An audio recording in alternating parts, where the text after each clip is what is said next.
Chapter 788. Hidden Passage. It's fine, Klein replied with a warm smile. Although he didn't seem to notice anything, thoughts were flying through his mind. He began considering what the anomaly that happened during that instant meant. Previously, the keepers would head upstairs along the nearby staircase. It can be preliminary determined that they live there, coinciding with the area where the anomaly happened. The keepers aren't in the best of conditions, so the chances of them losing control are greater than ordinary beyonders, causing them to suddenly release a sense of an evil and diabolical will? And this was suppressed and quelled by the core seal deep behind Xueqi's gate? If that's the case, there are two possibilities. 1. The core seal behind Xueqi's gate can sense all the anomalies in St. Samuel Cathedral, and then react instinctively. 2. During the keeper's watch over the years, they are constantly corroded by the core seal's powers. In a certain sense, they are a part of it, or they bear the weight of the corresponding traits. Once any abnormalities happen, their bodies will immediately intervene. If it's the former, that means that when I knock a keeper unconscious and replace him, it will easily be detected by the core seal behind Xueqi's gate. It will produce an anomaly like before, causing my plan to fail right at the beginning. If it's the latter, I'll definitely be repelled when entering Xueqi's gate, even when disguised as a keeper. I need to figure out the problem before coming up with a direct countermeasure. It's really difficult to steal sealed artifacts from the various churches. It's no wonder almost no one is willing to do so. As Klein's thoughts wandered, he superficially paid attention to Bishop Electra's explanation of St. Samuel's experiences and letters that he left behind. When it was almost time, he politely bade him farewell. After returning to 160 Buckland Street, he saw his butler approach just as he handed his hat and cane to Richardson. "Sir, do you plan on holding a ball or banquet next weekend and invite the neighbors?" Walter wasn't using a suggestive tone, but a tone of inquiry. However, Klein knew very well that since his butler had raised the matter, it meant that it was almost time. He nodded gently and said, "Saturday night then. A ball. I'll have to trouble you and Tanaja to make the preparations. Is there enough money?" When saying the last statement, Klein looked to his housekeeper. Tanaja sternly nodded and said, "There's enough. The various alcoholic beverages in your wine cellar is enough to handle several banquets." When moving into 160 Buckland Street, Klein had handed her £1,000 in cash for the household expenses. From the looks of it, even with the need to replenish fine wine, tea leaves, and coffee beans, it wasn't something that could be spent in a month. The gold pound is rather strong after all. Klein nodded and smiled. "Let's not use wine that's too expensive for our first ball. It's common to be reserved in loan." "Yes, sir." Although Walter was very aware of how to run a ball, he still paid serious attention to his employer's instructions. He paused and said, "There are only two things you need to do. First, it's to settle the guest list with our help, thinking up some small talk for each guest, matching the person's corresponding status and experience. Second, it's to order a suit for the ball." "How troublesome." When greeting Hazel, "Can I say that the sewers here are cleaner than the squares in the southern continent?" As Klein sighed and lampooned, he nodded slightly. "No problem." Deep into the night, the crimson moon hung high in the sky. The smog which had significantly thinned made Backland have an additional sense of tranquility. In Dwayne Dantes' master bedroom, Klein set up a ritual to summon himself. He planned on entering the sewers tonight to confirm that Trissy had left. He then planned on heading for the fork she had described, to explore the so-called hidden passageway to see if he could discover anything. Klein didn't have extravagant hopes of gaining anything. He was only worried that the secret hidden in the sewers would pose a hidden risk that would one day explode. This could easily involve Dwayne Dantes, who lived nearby, spoiling his plans and stealing the Antigonus family's notebook. On this matter, I can't be an ostrich that buries its head in the sand and pretend not to know anything. I should discover the problem early and destroy what needs destroying or report what needs reporting before it completely erupts. That's the most effective solution. Of course, I also need to be sufficiently careful. I mustn't let my exploration end up lighting a fuse. Klein's spirit body tore out of the candlelight, and with Azek's copper whistle augmenting him, he possessed the physical body of Dwayne Dantes, controlling him to walk to the boundary of the wall of spirituality and sit in the reclining chair. To the external world, it looked as though the tycoon had dozed off reading the papers. Summoning my soul to possess my own body feels different from returning to my body. There's an obvious barrier in between. Klein did a comparison of the experience and floated to his desk, cleaning up most of the items on the altar and leaving behind the candle that maintained his summoning to burn silently. After doing all of this, Klein wore creeping hunger, and with Azek's copper whistle, death knell, and the Senor gold coin in possession, he flew out of the master bedroom and left 160 Buckland Street, drilling into the sewers. Just as Klein found himself in the moist and dirty environment, he immediately released Wraith Senor and made his marionette open up a distance from him, turning into the hidden fork where Trissy was previously recuperating. This time, he saw that the clean region in the sewers was already stained with dirt containing signs of rats. From the looks of it, Trissy has really left. Klein, who was following far behind, heaved a sigh of relief. As a spirit body, he didn't need to breathe, nor did he need to walk on the ground. Therefore, he didn't mind how disgusting the sewers were. Senor walked out of the area and continued walking ahead and turned on the 6th left turn. Klein constantly maintained a distance of 50 meters, perfectly acting the role of the person behind the scenes. At the end of the fork was a corroded wall covered in moss. At a glance, there weren't any abnormalities to it. If Trissy hadn't mentioned it, Klein wouldn't have gotten his marionette to observe every inch of the area in detail. A few minutes later, Senor suddenly straightened his back and walked forward, entering the wall. Passing through the rather thick obstacle, Klein's eyes opened up. With the marionette's vision, he saw a half-natural, half-artificial cave. It wasn't more than 1.8 meters high and was about 3 meters wide. The ground was littered with tools like shovels which were wrapped in oilskin and large piles of mud and rubble. Right up ahead were 2 hidden passageways that extended downwards. The left one was about 5 to 6 meters deep, while the one on the right was nearly 10 meters deep. However, nothing seemed to have existed in them, as though they were still being excavated. This was dug up by Hazel? In the day, she's an arrogant lady of high society, and at night, she's an excavator in the sewers? Furthermore, she's moving the dirt and rubble one pail at a time? She was loitering around to find the exact spot, and digging was the subsequent step? That wall must have been a secret door. Klein hid himself at the fork's entrance as he made Senor scrutinize the area. Following that, he made the wraith enter the left passage until he reached a completely sealed-off area. Senor's figure slowly turned faint as it turned incorporeal. In this state, he passed through the soil and explored deeper. But even when reaching the 100-meter limit, he didn't discover anything of use. All he saw were ordinary insects and worms. Klein made the marionette switch directions, swimming in the sea of soil without finding anything. Senor soon returned to the cave from before, and entered the right passageway without being affected by any obstacles. There's still nothing. It's not without reason that Trissy determined that it will only work for a particular pathway or being in possession of a certain item. She must have probed the area with the invisible threads of a demoness of pleasure. Unfortunately, I've already lost Tinder. I wonder if the grey fog's aura on me would work. It seems to strongly attract beyonders from the Marauder pathway. Klein silently commented and, using his spirit body state, planned on personally visiting the 2 hidden passageways that Hazel had dug up. However, he curbed his desire because he was now a marionettist. Doing it personally in situations that didn't require it was in violation of the acting principles. It's fine even if I don't use the grey fog's aura. I'll just request to purchase a mystical item from the Marauder pathway during tomorrow afternoon's tarot gathering. It doesn't need to be too expensive. It can just correspond to sequence 8 or 9. That badge from Lenevis is only a signal receiver, not an item of this pathway.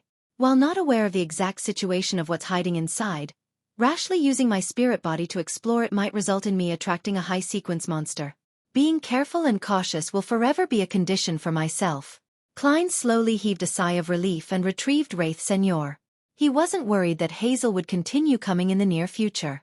Any person with normal intelligence wouldn't continue coming unless they had the means to deal with the situation from before.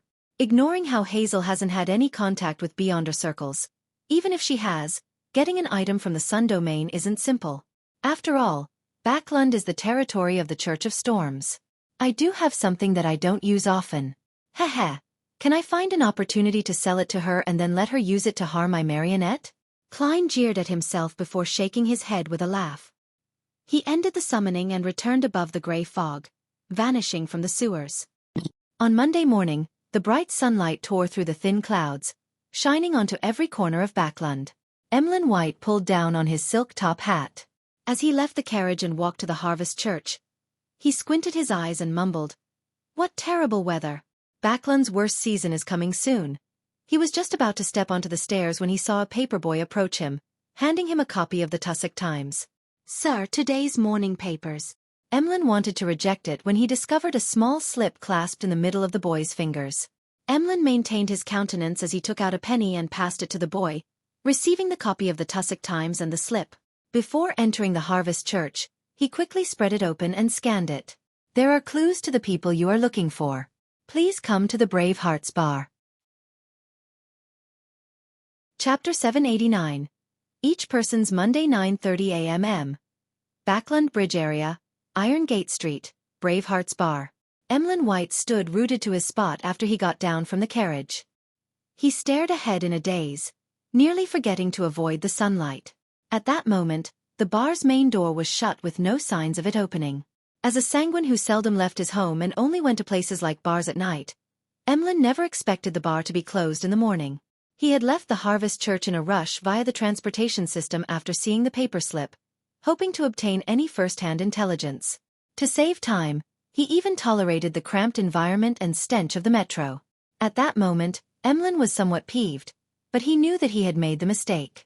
All he could do was pull a face and circle around Iron Gate Street to not waste his trip.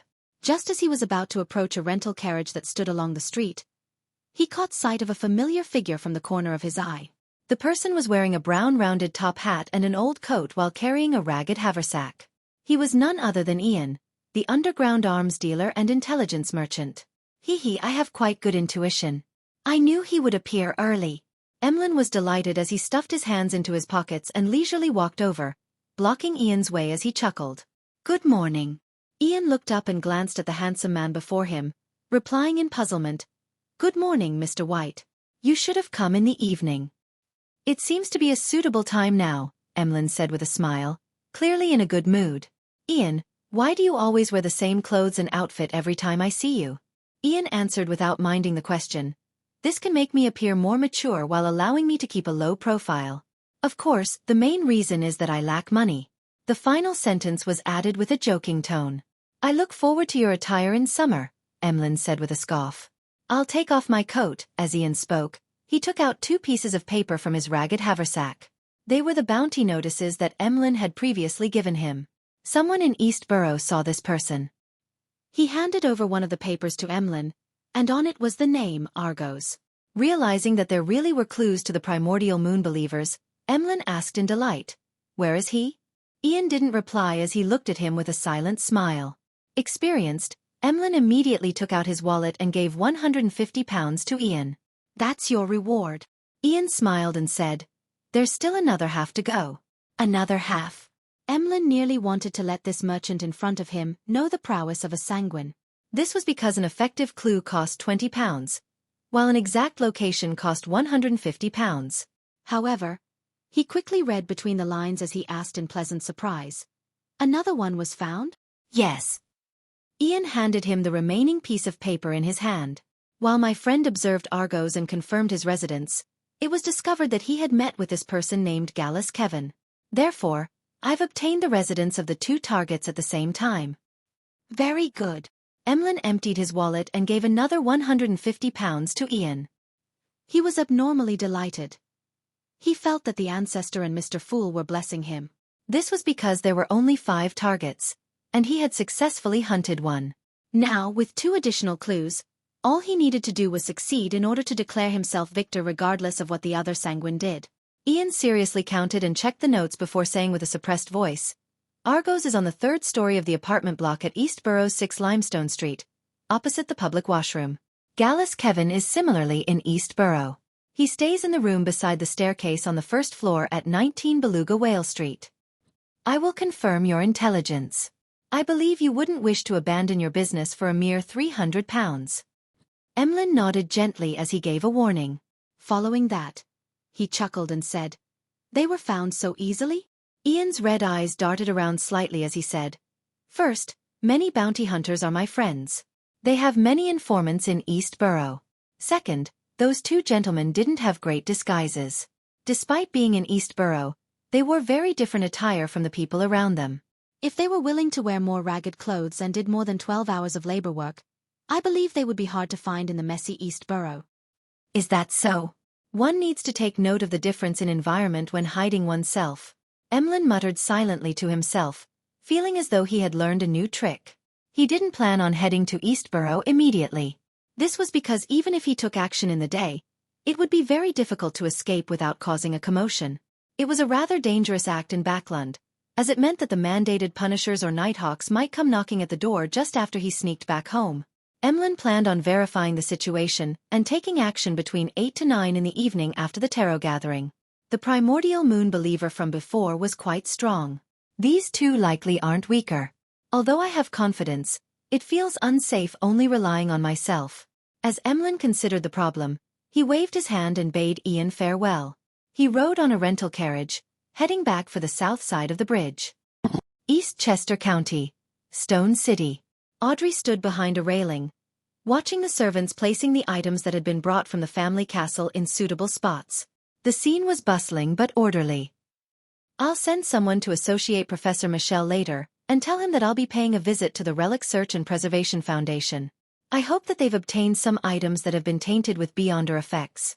As Audrey's mind wandered, she couldn't help but smile. She was proud of her decision of donating the funds to establish the foundation. When her eyes that were as beautiful as emeralds saw the time on the wall clock, she hurriedly reined in her thoughts and turned to return to her bedroom. Susie was slumped in a corner of the bedroom. Its front paws were crossed, giving it a sense of elegance. In front of it was an opened book. There were dense lines of text written on it. Susie would raise one of her front paws from time to flip the page as she read with great seriousness. Every time I see Susie like that, I feel a little ashamed. Audrey, you mustn't slack off on your education. Audrey encouraged herself in silence as she approached, planning to get Susie to head outside to guard the door. Susie looked up and glanced at Audrey before standing straight up, saying, "I got it." After saying that, it briskly ran out the bedroom without closing the door. "I haven't said anything." Audrey blinked as she softly muttered to herself. She had given such instructions many times. To prevent Susie from detecting that she wanted to be alone in the room from 3 to 3:30 p.m. on Mondays, forbidding humans and dogs from coming close, she had also done similar matters at other times, pretending that there was a gathering, wanting alone time while maintaining an irregular pattern. I have to say that Susie's existence has effectively raised my motivation to learn, as well as how strictly I handle matters. I can't be inferior to a dog. But, being better than this dog doesn't seem to be something worthy of praise. Audrey puffed her cheeks with a self-deprecating comment as she sat by her bed, awaiting the beginning of the tarot gathering. 3 p.m. above the gray fog. Dark red figures shot up along the two sides of the long bronze table, materializing into different blurry figures. "Good afternoon, Mr. Fool." Audrey's greeted with a cheery voice as she bowed. The other members greeted one after another, until the existence at the seat of honor nodded in response. While sitting down, Furs couldn't help but look at Mr. World, wondering what she should use as an opening. Apart from passing on her teacher's reply to Ma'am Hermit, she planned on doing a few matters. 1. She wanted to tell Mr. World that due to the difficulty of the mission, she would pay him more, but it required him to wait. This was because the sale of the houses took time. 2. After brainstorming, she thought of a good way that could earn money and raise her strength. She had gained inspiration from the World's actions. Rent out Laymanos Travels. When a member needed an item to temporarily raise their combat strength to deal with certain situations, they could rent Laymanos Travels from her. The rent could be paid in two forms: cash, which wasn't too expensive, or to record beyonder powers instead. This also meant that the renter had to guarantee that the spell book was returned with more filled pages. Of course, as the provider, Furs would record useful apprentice powers like door opening, providing the renter with relevant help. A problem that could easily happen in this transaction was that the renter might not return it. But with Mr. Fool witnessing these exchanges in the Tarot Club, Furs believed that no one would be blinded by greed. And the death of the renter was a low probability event for losing Laymanos Travels. But with everyone knowing that they could pray to Mr. Fool in times of danger, death was an even smaller probability. How can there not be any risks when doing business? I will talk to Mr. World about when he will use it so that there won't be any conflicts. Furs retracted her gaze and heard Ma'am Hermit speak. Honorable Mr. Fool, I have 2 pages of Roselle's diary this time. Ever since contact was made with Queen Mystic, the receiving of diary pages has stabilized in a rather terrifying manner. Klein nodded slightly and chuckled. Very good. After a brief silence, Katlia conjured 2 yellowish-brown pieces of paper. They leaped into Mr. Fool's palms as if they had tunneled through the spirit world. Klein slowly lowered his gaze at the diary in his hands. December 29th. It's almost a new year again. All the mausoleums have been built. What's done cannot be undone. Chapter 790. The end of the diary. All the mausoleums have been built. What's done cannot be undone. Klein looked at the diary page in his hand as his thoughts boiled over as ideas kept emerging and shattering. From his point of view, this diary page of Emperor Roselle nearly proved his previous conjectures. He had chosen to forcefully switch to the Black Emperor pathway in his later years, doing so at the cost of going mad to become a Sequence Zero true god. What drove the Emperor to make such a decision? What did he discover that resulted in his agitation, rashness, and loss of composure in the previous diary entry? And compared to back then, his emotions in this diary entry appear calm and composed, but it feels like he is even more extreme. It's hard to imagine what the Emperor experienced or encountered in his later years that resulted in him having such an abnormal situation. The madness that angels are embroiled with to begin with? Or is it something that had happened to the faith of the believers that kept him anchored, his rationality? If he was normal, shouldn't he hold back a little and strive for certain outcomes before finding an opportunity to devour the hidden sage? Klein instantly thought of many things, but he was unable to find any evidence. And on this page of goatskin, there were only 2 short lines of text, as though it indicated the final diary page of Emperor Roselle's life. The end of the year or the beginning of the new year was the day he was suspected to have perished in the White Maple Palace. An emperor of an era, a transmigrator's last words? Klein sighed silently as he flipped to the goatskin beneath. The diary page didn't have a date, but at the top of the page was a line in Fasak. Immediately follows the previous page. The words were written neatly and elegantly, very different from Emperor Roselle's handwriting. It was obvious that it was added by someone else. It's probably a note by Queen Mystic, to indicate that this is the last part of the diary, written after the Emperor said that what's done cannot be undone. But why isn't there a date? Klein was deeply puzzled as he read the corresponding content, his gaze freezing up. I believe I'm not the only transmigrator in this world. If there's anyone else who can read my diary, remember to carefully select your Beyonder pathway. Once you choose this, it pretty much confirms your allies and your enemies. I'm unable to give any actual suggestions because I myself can't see the true faces of the 7 deities or those evil gods. This might be partially related to the second blasphemy slate that the ancient organization hides. Unfortunately, I only have a rough idea of the hidden parts, and I'm unable to verify them. Similarly, I don't know what's written on the first blasphemy slate either. A useful warning is to not choose pathways with sequence zeros that are occupied, and also be careful of neighboring sequence zeros and sequence ones. I've suffered tremendously on this aspect. As for what sequence zero represents, search for my other diary pages if you aren't aware. Heh. This page is equivalent to the afterword of my life. If I succeed, I'll be a god, and it will be another story. If I were to fail, there wouldn't be a future. Perhaps, well, Go, my friend who understands my diary, go seek out the secret of transmigration and the truth hidden within. I'll be watching you, if I'm still alive. Finally, let me warn you that you have to remember. Be careful of the moon. Klein wasn't surprised about there being more than one transmigrator. After all, he had long known of Abyssinia in the form of Emperor Roselle. He was puzzled about the details that the Emperor had used to determine that there wasn't only one transmigrator. This was a very important point, as it held great meaning as to whether there were incomparable problems in his bid to return home. This was like an unknown equation. Without enough examples and conditions, there was no way to obtain the correct answer no matter how he tried to solve it. Only with enough equations could he find the correct answer. The Emperor should have written his discoveries on this matter in the previous diary entries. Unfortunately, I have no way of knowing where it is in order to do a targeted search and recovery. Klein silently sighed before considering the other contents in the afterword. The hidden contents in the second blasphemy slate which the Twilight Hermit Order showed? Did they deliberately hide the contents, or did they not actually obtain it? The second blasphemy slate was actually split into 2 parts, with the other half landing in the hands of other factions? My pathway has already been determined. It was selected based on the exclamation found in Emperor Roselle's diary. From the Emperor's afterword, I can be a bit assured. The seer pathway doesn't have a sequence 0 because the mad sequence 1 Zeratul is still alive. And according to the law of beyonder characteristics conservation, this subdivision part can probably be called the law of incompatibility. If there's a sequence 1, there's no sequence 0. I need to be careful of Zeratul, Mr. Dor, Blasphemer Amon, and Palez Zoroast, as well as the other sequence 1s who exist in these 3 pathways. What does being careful of the moon mean? Be careful of the primordial moon? That could be said directly. Wait, the Emperor apparently had thoughts of exploring the Crimson Moon before. Could it be that he finally committed himself to do it and discovered something on the moon, which is why he warned other transmigrators to be careful of the moon?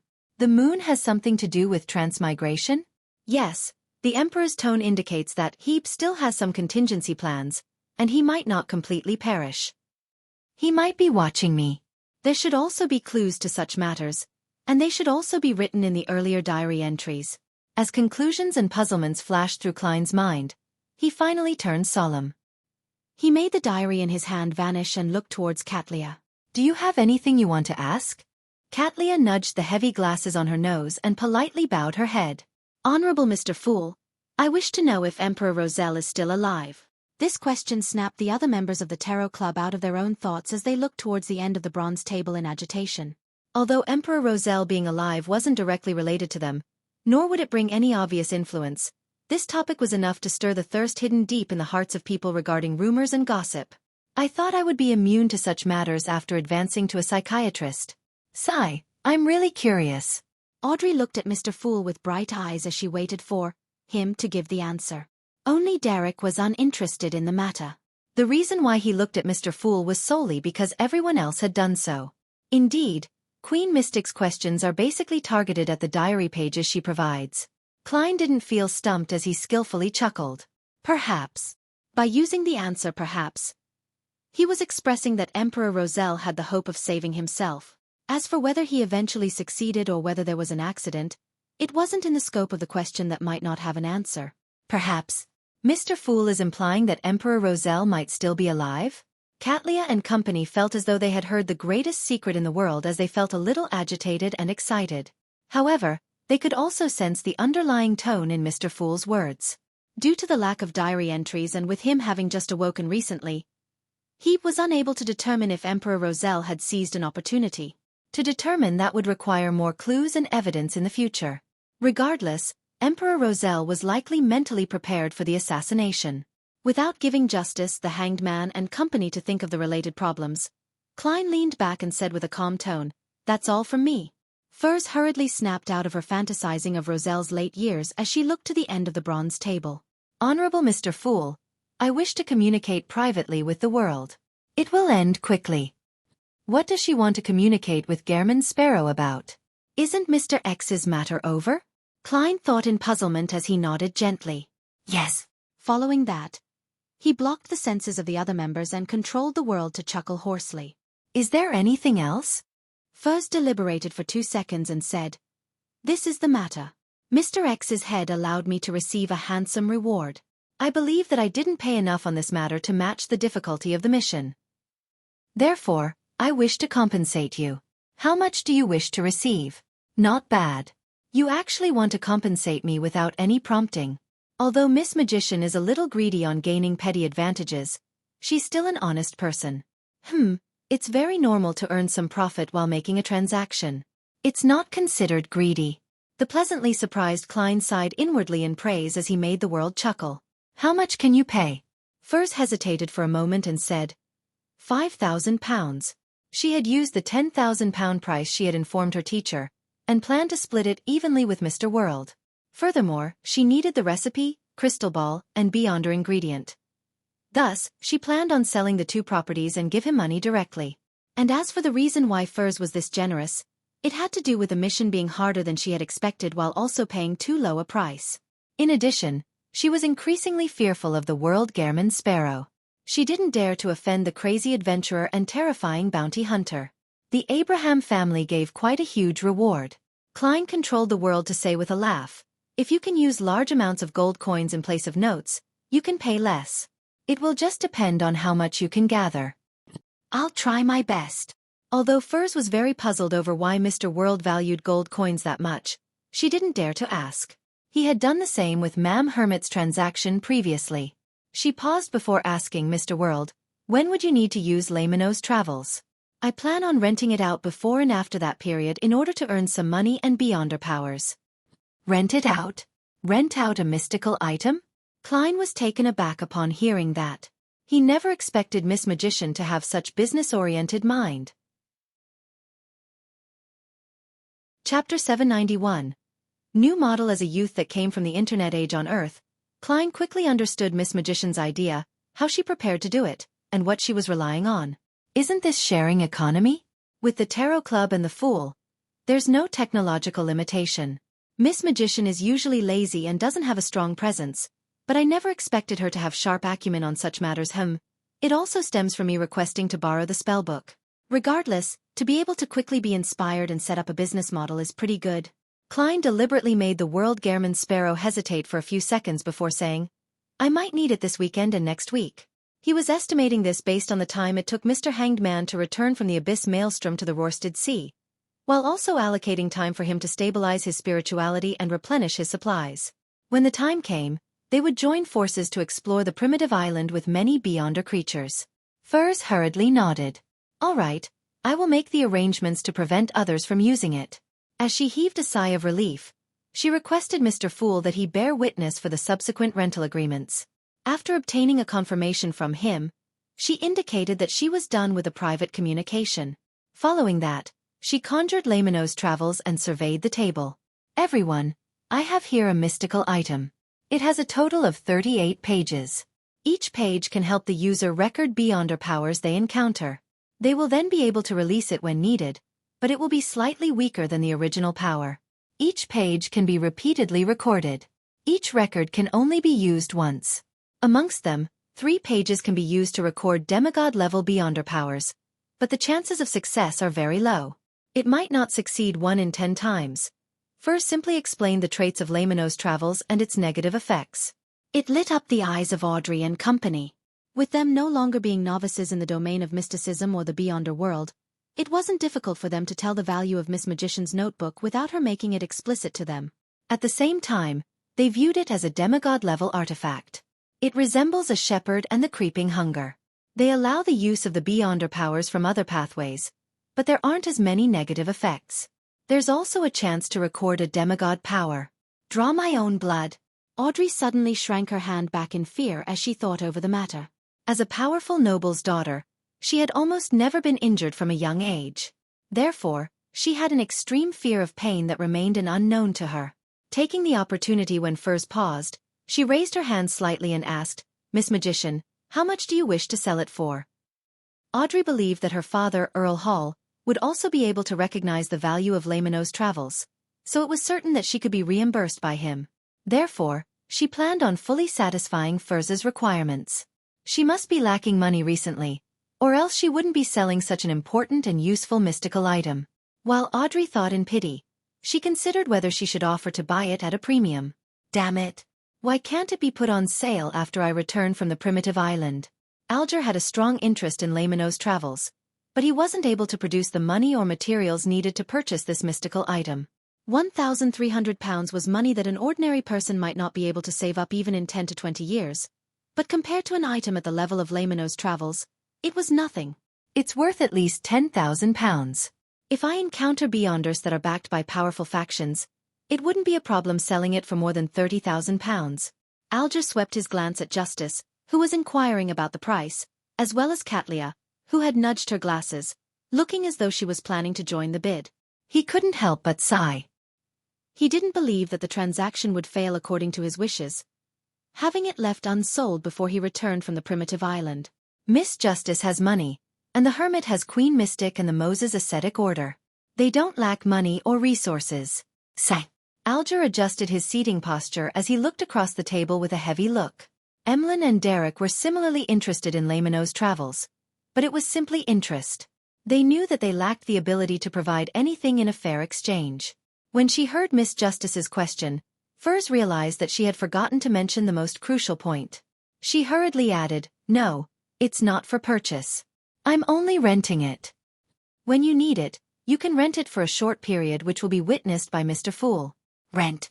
You can do that? At that moment, everyone except Klein and Derek were surprised. Without a doubt, they knew what a rental transaction was, but they never expected it to be applied to a mystical item, much less have it appear in the tarot club. This was apparently very doable. It was relatively useful for every member of the tarot club, and it wouldn't cost them much while remaining affordable. Furthermore, Miss Magician could slowly build up quite a sizable fortune by doing so, but in fact, the best result was to record beyond her powers. She could gather different kinds of beyond her powers from various pathways in this way, making it far more efficient than seeking the chance to record it on her own. Alger quickly realized the key to the rental transaction as he was delighted. He asked, "How much is the rental fee?"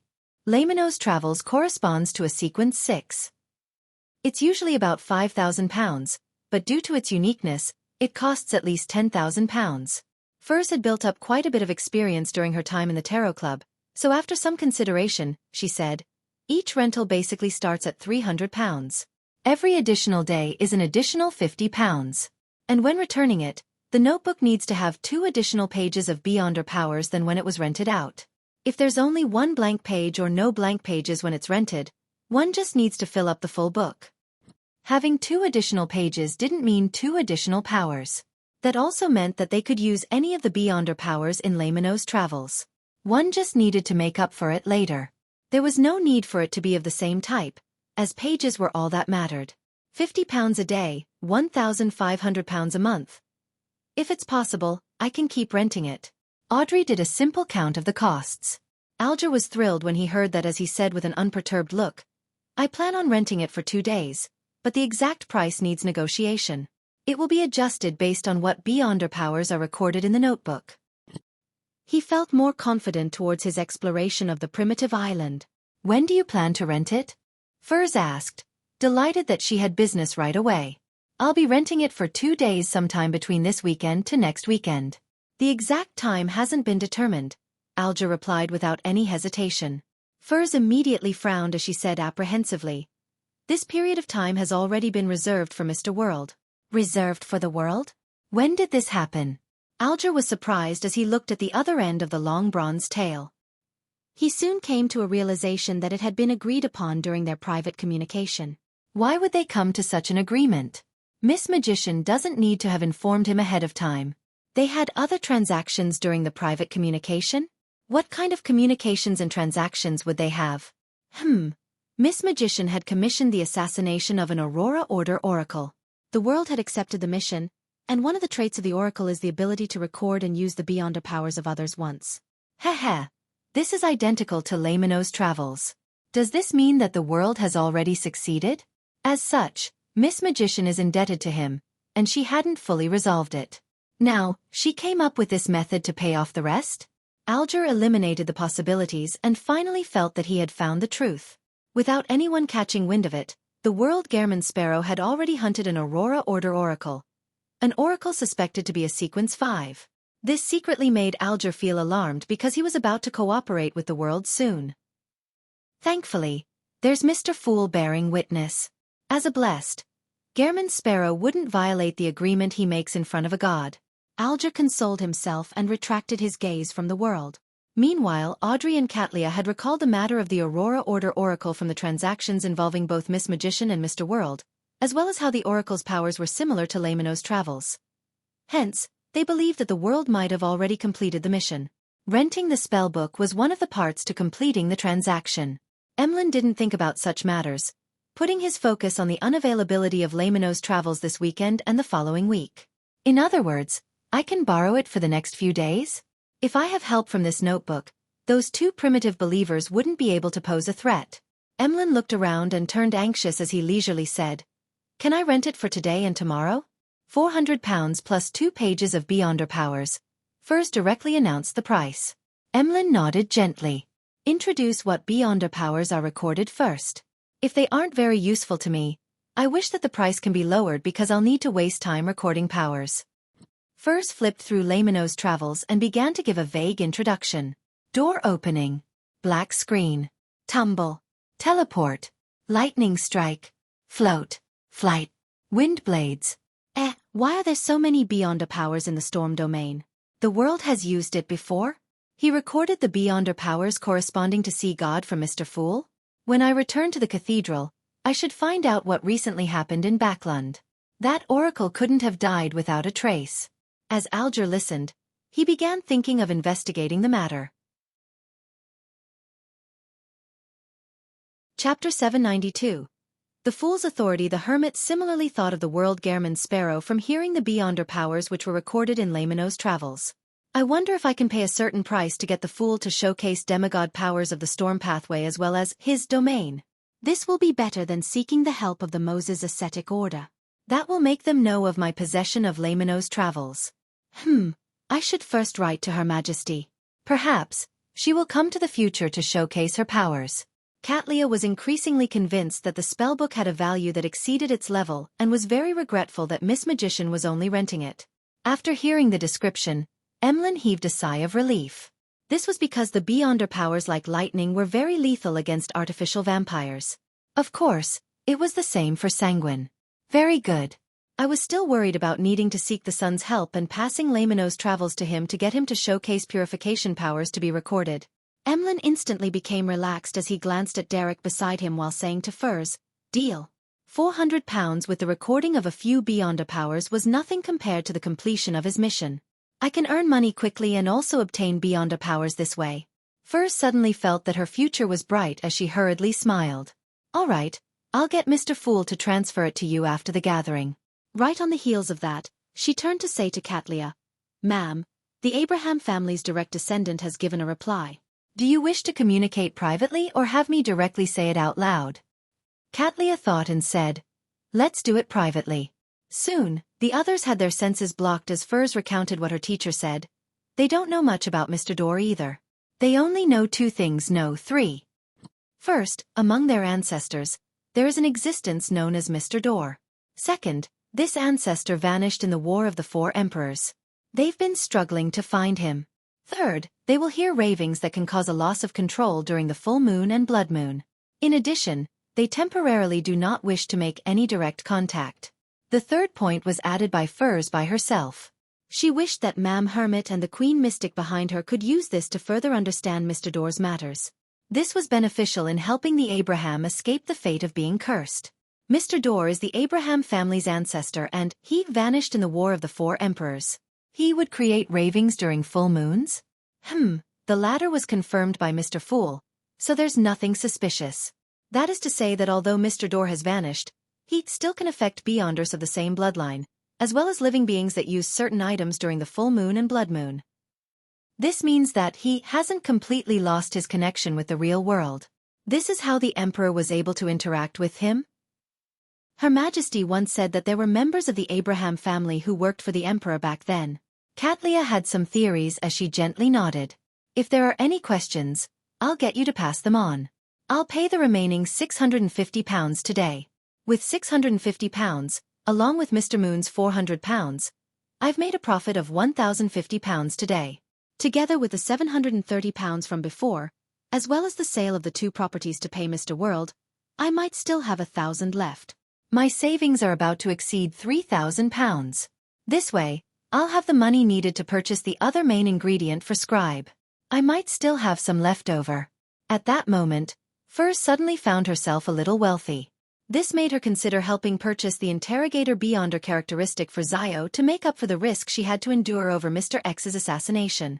After the blocking of senses was lifted, Furs heard the world Gehrman's sparrow speak before she could say a word. I need a mystical item from the Marauder pathway. It can be at sequence 9 or 8. Katlia considered for a moment and said, I can ask around for you. However, items of the Marauder pathway aren't common. There might be a premium involved. No problem. Klein controlled the world to provide the response. He then made his marionette look at the now wealthy Miss Magician. I want to sell an Interrogator Beyonder characteristic for only £1,000. Typically, this sequence 7 Beyonder characteristic which could be used as a main ingredient should have been priced around £1,200, but Klein had 2 sets at the moment.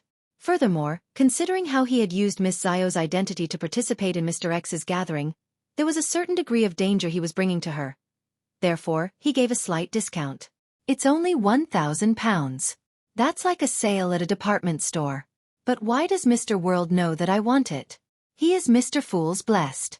The interrogator beyonder characteristic was in his hands, and he is also aware that I can now afford it. Furs was stunned for 2 seconds as she nearly forgot to reply. During this process, Audrey held back the urge to engage in shopping, because she knew that Zio needed the item. £1,000? An interrogator's beyonder characteristic? Katlia seriously thought over the hidden intent behind the world when she heard Miss Magician say, "Deal." "I haven't even made my offer." Katlia mumbled inwardly as she maintained her silence. She could tell that the world and the magician had reached a strange level of understanding on this matter, so she didn't interject. Similarly, she also sensed that something good had happened to the hanged man this week. He appeared more spirited than before, appearing more confident. He previously purchased the potion formula and main ingredients to Ocean Songster. He had also asked me where obninsks that do not belong to the Church of Storms can be found. This is likely related to the ritual. He has already advanced? Katlia suddenly felt a sense of danger. As the Admiral of Stars who was famous throughout the 5 seas, she always felt a sense of superiority in the Tarot Club. But in recent times, with the World Gairman Sparrow showing his ability at hunting pirate admirals, followed by the Hanged Man reaching Sequence 5, a Sequence 5 that made him adept at sea battles, she felt that she no longer had the right to belittle others. She felt a sense of urgency that hadn't existed in her for a long time. However, I have Sequence 4 ahead of me. It's the boundary between spirituality and godhood. It's not that easy to advance. I still don't see any hope despite preparing for years. Katlia sighed inwardly as she looked at the World Gairman Sparrow and asked, "Any chances for the blood of a mythical creature?" "I've been waiting for you to ask this." The fool Klein smiled while watching the transactions as he controlled the world to hoarsely laugh. "That angel got me to ask you what you can give him in exchange for a drop of blood. He emphasizes that it needs to satisfy him." Angel? Mr. World directly contacted an angel?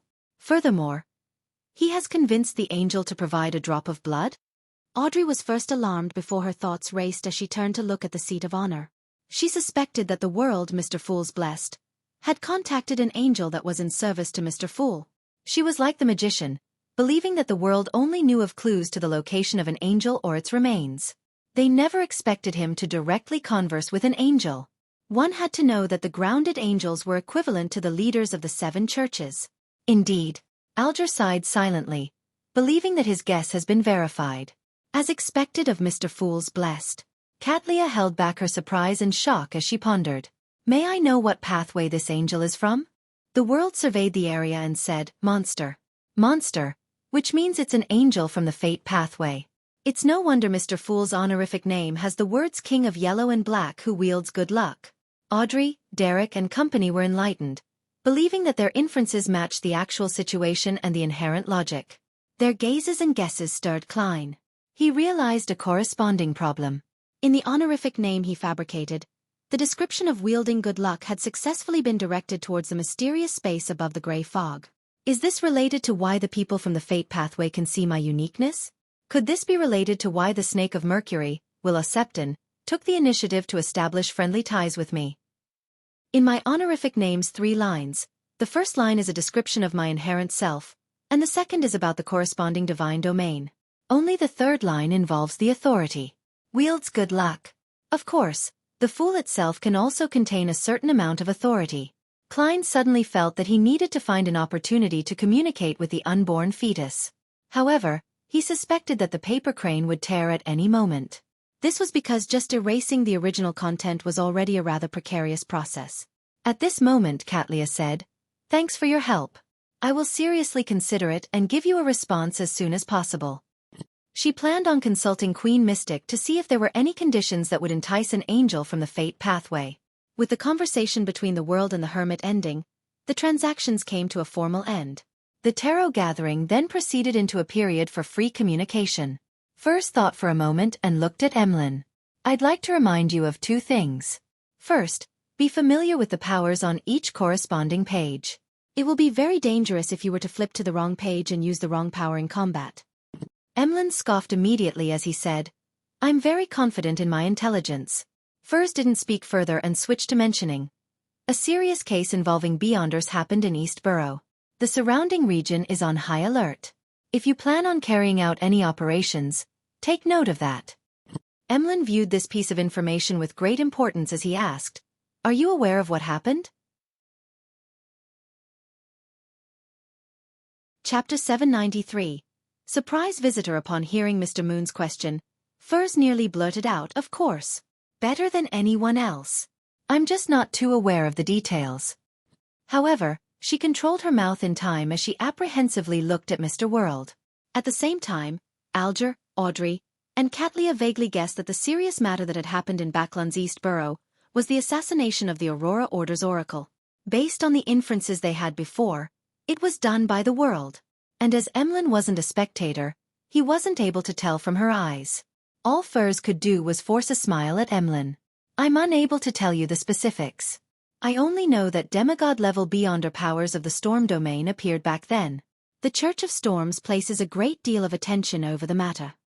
She didn't dare divulge the reasons on behalf of Mr. World, simply describing what she had seen. She believed that if Mr. World was willing to reveal more, he definitely would have added on to her answer. Demigod-level Beyonder powers of the Storm Domain? Audrey and company were taken aback as they instinctively doubted the accuracy of their theories. They had previously imagined that Lamino's travels had been created after the death of the Aurora Order Oracle. Therefore, the World had no way of borrowing Mr. Fool's demigod-level powers to record them before the assassination.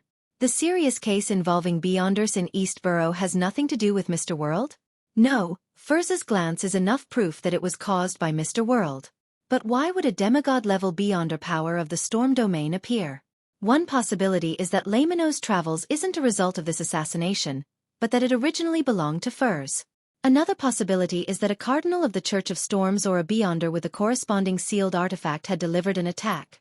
If it were the former, needing Mr. World to use the Beyonder powers at the demigod level implies that the Oracle was relatively powerful with the possible existence of a saint backing him.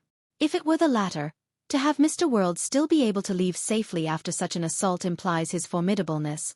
Of course, the possibility can't be eliminated that he deliberately lured the Church of Storms to encounter the Aurora Order's Oracle, and while a battle broke out between demigods, he efficiently carried out an assassination during the chaos.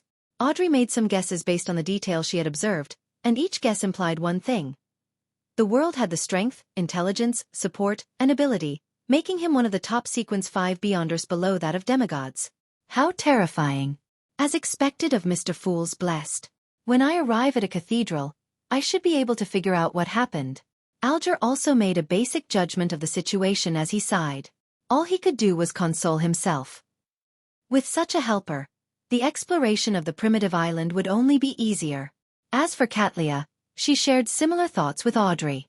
She planned on asking Queen Mystic about the situation.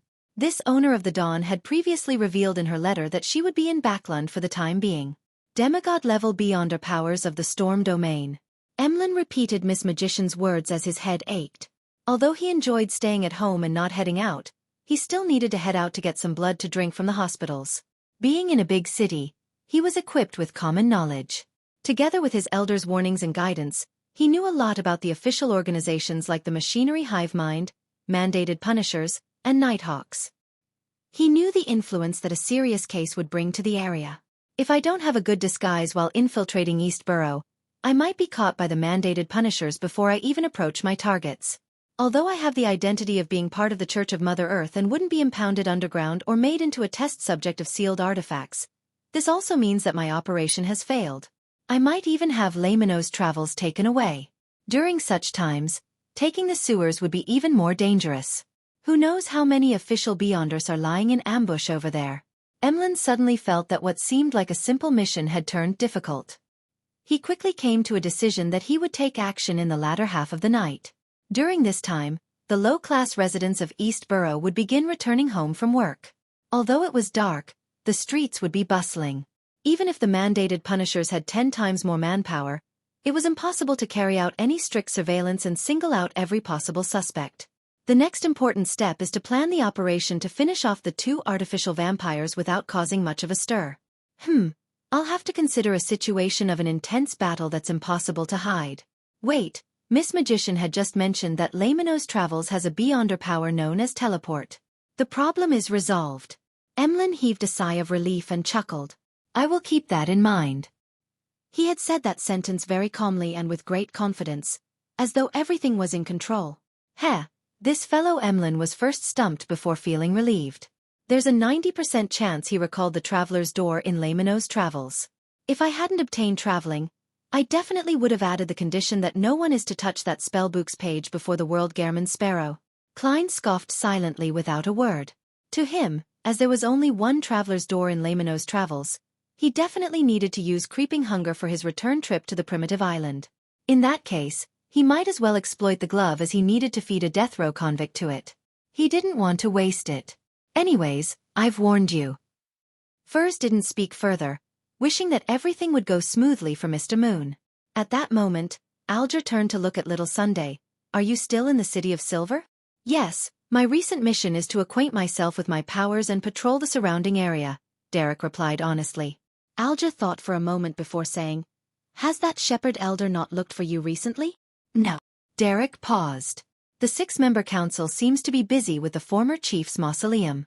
As for what it is, I'm not privy to the information. Klein had heard Little Sun mention of the former chief of the City of Silver. It was said that he had built a mausoleum that reached deep underground before moving into it, and he hadn't appeared again. It was suspected that his attempt to switch to Sequence 3 of the Death Pathway had failed. I wonder what happened inside the mausoleum. My spiritual intuition tells me that there's danger involved. Before Klein spoke, he heard Alger say, Take note of this matter. To investigate the former chief's mausoleum at such a critical moment means that it's something important. It might bring you danger. Okay. Derek nodded strongly. I'll do my best to figure out the specifics. The exchange continued. As the members didn't encounter much this week, this segment quickly came to an end. The Tarot Club members began teaching the Sun mysticism languages of the outside world as they learned about ancient myths from him. During this process, Audrey was a little disappointed and depressed. She had failed to buy anything or share anything this week, and her participation appeared lacking. Say, my life has been too quiet and stable. I have nothing to share. However, this is normal. As the daughter of one of the top 3 bankers in the kingdom, a daughter of Eastchester's Earl, if I were to frequently encounter Beyonder matters, experiencing alarming and exciting matters every week, that means that the present society and government structure is unable to maintain the order of the Beyonder world. It would definitely result in a fundamental change to everything. When I return to Backlund, my contact with the psychology alchemists will increase. I'll be able to change this situation. Audrey rapidly became optimistic, and she stood up and bade Mr. Fool farewell. Over the past half a year, she had read quite a number of useful books thanks to Susie. In terms of profundity and maturity, she was a lot better than before. Backlund Street, Northborough. 160 Backlund Street. After ending the Tarot Club, Klein walked to the attached balcony to his bedroom, and he looked at the surrounding environment which was filled with vegetation. With Miss Magician's attempt to rent out Laymanose Travels, there will be more of such Tarot Club transactions in the future. They might not have realized that their own Beyonder powers can be sold. Once the rentals happen more frequently, someone will ultimately request someone to help record a particular power. When the time comes, I'll be able to supply Beyonder powers of various domains thanks to the numerous mystical items I have. It won't be too expensive, but it's long-lasting, and it will often be in demand. I wonder who will be the first to muster their courage to seek the Fool for help, hoping that a demigod power can be recorded. This needs to be a fair exchange, and a sufficient price needs to be paid. If no one dares take that step, afraid that it's blasphemous, I can let the world be an example. After all, Mr. Fool has shown his friendliness and casualness from the beginning. As long as no mistakes are made, similar transactions can be made. Having the precedent of punishing Ma'am Hermit, I don't believe anyone will belittle the Fool as a result. They would be honored, delighted, and fearful. Klein thought about the Tarot Club as his thoughts wandered, filled with anticipation towards the trade of Beyonder powers in the future. At this moment, he heard knocking at the door. Please enter. Dwayne Dantes with his gray sideburns turned around and said. The doorknob turned and the door opened. Butler Walter in his white gloves walked in and said respectfully, Sir, Ma'am Mary from the National Atmospheric Pollution Council is here to visit you. Do you wish to meet her? Mary Schott? The major shareholder of the Coin Company. The lady who got me to investigate her former husband's adultery? Why is she here? Don't tell me that Dwayne Dantes has caught her fancy. Klein was slightly puzzled as he nodded with a smile. It's almost tea time. Let's have it a little earlier. All right, I will invite Ma'am Mary to the activity room on the second story. Walter easily understood his employer's intentions. Klein nodded slightly without saying anything else. With the help of his valet, Richardson, he wore his coat and went down to the second story. Soon, he saw Ma'am Mary with her tall cheekbones in the activity room. This lady was dressed in a dark blue dress with elegant accessories in an ostentatious but restrained manner. Compared to last year, she appeared more classy and with a higher temperament. Good afternoon, ma'am. I've always been considering finding a time to visit you. I would wish to hear about your investigations on Backland's atmospheric pollution. Klein took the initiative to speak politely. Mary replied with a smile. Unfortunately, I didn't manage to wait for it. After exchanging a few words of pleasantries as they talked about the recent weather, Klein sat on a single-seater as he raised his porcelain teacup. Ma'am, you seem to have something troubling you? He could tell that Mary was hesitant and deliberating. Mary laughed as she sighed. I've heard about your experience and wisdom. I believe that you're a gentleman with excellent foresight. This is the thing. Are you interested in purchasing some of the Coim Company's shares? Why, ma'am, are you in trouble? Klein asked in a staid manner. Mary shook her head. Someone else is selling them. Chapter 794. Short-term investments someone else is selling? Klein ruminated over those words without immediately asking. After the servant placed the silver 3-layered tray down for high tea and left, he said with a smile, Ma'am, why don't you purchase it yourself? Even a blind person knows that loan will place more attention on environmental pollution in the future. Therefore, the Coim Company, that deal with anthracite and high-quality charcoal, definitely has a promising future. It being worth £500,000 or even £1 million wouldn't be a fantasy. Of course, the premise is that the company's management can keep up with the corresponding expansion. In such a situation, the acquisition of shares in the Coim Company is definitely a profitable business. If I were you, I'd take it for myself, no matter how much debt I get myself into. Mary used 2 fingers to pick a cucumber sandwich from the bottom silver tray, took a tiny nibble, and slowly chewed before swallowing it down. With this as a buffer, she finally organized her words. Ever since the law to fix atmospheric pollution was passed, the Coim Company has been rapidly developing. The faces of the shareholders have begun changing. As you know, people who have their sights on money will often have good business sense. And behind them, there are usually some powerful figures at play. If I weren't a member of the National Atmospheric Pollution Council, and had used this to get to know quite a number of nobles and high-ranking government officials, I believe I wouldn't be able to withstand the pressure, and I would end up selling my shares at a relatively good price. I would then leave the stage with a considerably good profit. But even so, most of the shares will quickly concentrate, and I'll quickly lose my status as the highest shareholder, losing control over the company's direction. This is something I inherited from my father. I don't want it to become somebody else's toy. I wish for it to slowly develop into the biggest anthracite and high-quality supplier to Backland, or even all of the Lone Kingdom. Heh. It's not that I haven't tried other solutions. I've pledged my shares and sold my property, investing a large sum of my liquidity into it, absorbing 15% of the shares in secret, as well as requesting friends that I can trust to help. I've obtained a total of 10% of the shares, and together with the 20% I originally had, I hold 45% in total. The current situation is that a minor shareholder suddenly decided to liquidate his 3%, and my friends and I temporarily do not have the money to acquire it. This is a commercial war. This was a first for Klein, who is accustomed to dealing with beyonders. He found it fresh but also unfamiliar. He similarly reached out his hand and selected a sandwich which had high-quality turkey at the bottom of the 3-layered tray. As he ate, he contemplated for about 10 seconds and said, The shares that you acquire later can also be pledged, right? There won't be enough time. The other party has already provided an offer, and the transaction can be closed at any time, Mary said as she finished the food in her hand. Klein leaned back into his sofa in a relaxed manner. Why did you come to me? Upon hearing the question, Mary heaved a slight sigh of relief. First, you must have brought quite a sizable amount of money to Backland. You wouldn't need to raise funds through different means. Second, you just came to Backland, so you aren't deeply involved with the other party or in other aspects. This also means that I'm not afraid that you would violate the terms of the agreement. Even if you choose to align with them, you'll have to consider if it's worth violating the law. Third, although we've only met once, I believe you are a very dignified and knowledgeable gentleman. Your praise is leaving me a little embarrassed. However, it also means that my acting performance as Dwayne Dantes is effective.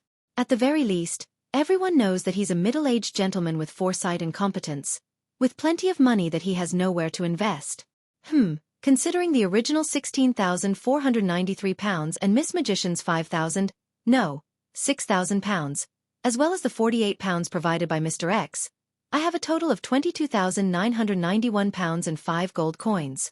Even if I deduct the £5,987 I owe Miss Messenger, I'll be considered a true tycoon. Many people with assets worth £100,000 might not have that much liquidity. Klein couldn't help but do account of his wealth as he asked with a smile, "Ma'am, what do you wish for me to do?" Mary sipped some tea and said eloquently, "Acquire the 3% shares. But before that, I'll sign 2 contracts with you. The first contract stipulates that I'll forcefully purchase the shares from you in 3 months and buy it at the highest price over this period of time. The corresponding tax will be shouldered by me. The second contract stipulates that we act in concert.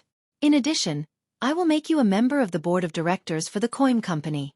You will enjoy the corresponding perks as you monitor the company's development. This will help you be integrated even better into high society."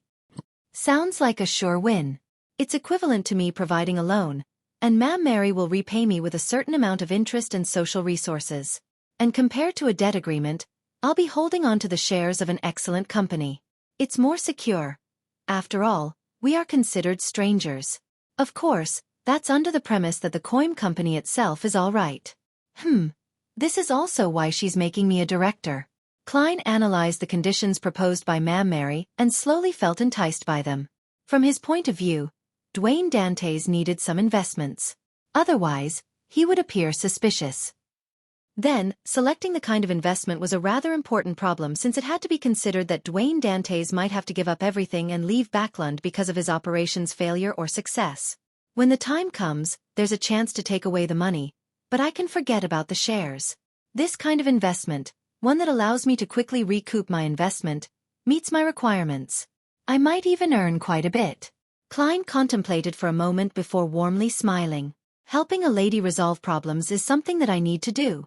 Ma'am Mary immediately felt relieved. Just as she was about to say something, she heard Dwayne Dantes's attractive voice continue. "However, I'm rather cautious in regards to any investments I make. I will hire a lawyer and an accounting team to investigate the coin company's situation. I'll try to reach a conclusion as quickly as possible, and if there aren't any problems, we can begin our cooperation. Aside from that, I will also do a divination." Klein silently added inwardly, "Definitely." Ma'am Mary smiled and added, "I'll bear the costs for such expenses." Klein didn't reject the offer as he nodded and said, "How much would the 3% shares cost?" "The current valuation is £9,600, but the shareholder believes that the coin company has a promising future, so it can't be lower than £12,000.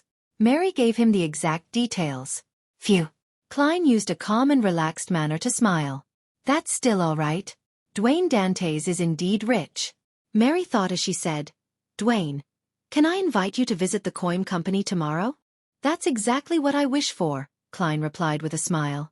At the same time, he couldn't help but think of something. His former landlord, Stellan Sammer's husband, was likely still a manager at coin company. Yet another familiar face, but it's not one for Dwayne Dantes. Klein felt wistful for some baffling reason. At 8 p.m., there were still crowds of people entering East Borough from the other streets. Fatigue obviously colored their faces. And this continued almost until 10.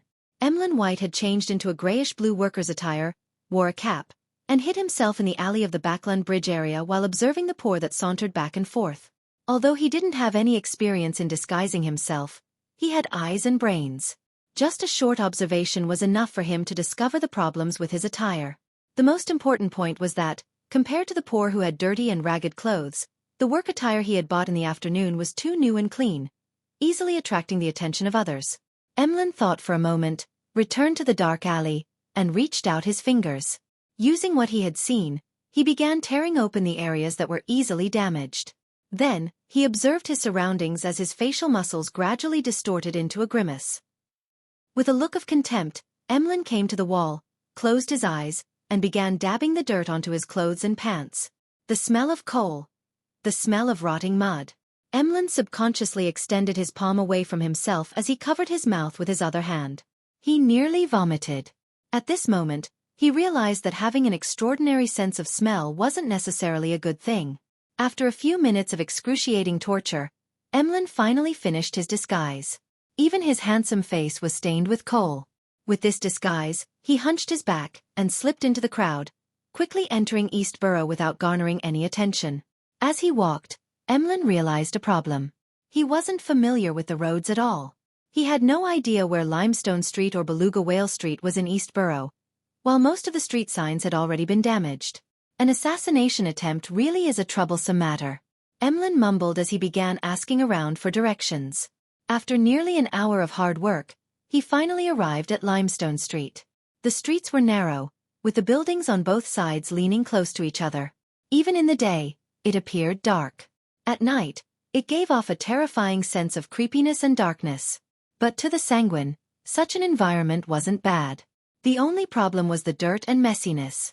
After spraying a medicine that eliminated his scent, Emlyn walked into the condominium at Unit 6, went to the third story, and approached the public washroom with his nose pinched before standing outside the room of primordial moon believer, Argos.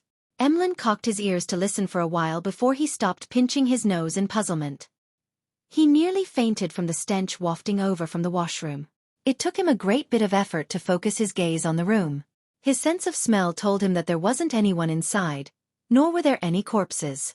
He moved away. Or he isn't back. Emlyn muttered silently in a daze. He never expected his hunt to be so unsuccessful. After reining in his emotions, Emlyn left the condominium and rushed to 19 Beluga Whale Street. This time, he was delighted to discover that someone was home. Gallus Kevin was home. At that moment, Emlyn caught the scent of another person. It was very identical to Argos's apartment at Limestone Street. 2 people. There are 2 people in the room. Argos isn't home because he came to Gallus Kevin. 2. Emlyn's expression suddenly froze. He wasn't worried if it was 1-on-1. But if it was 1 against 2, he was still a little fearful with Lamino's travels. After all, the 2 of them were artificial vampires with rather significant strength.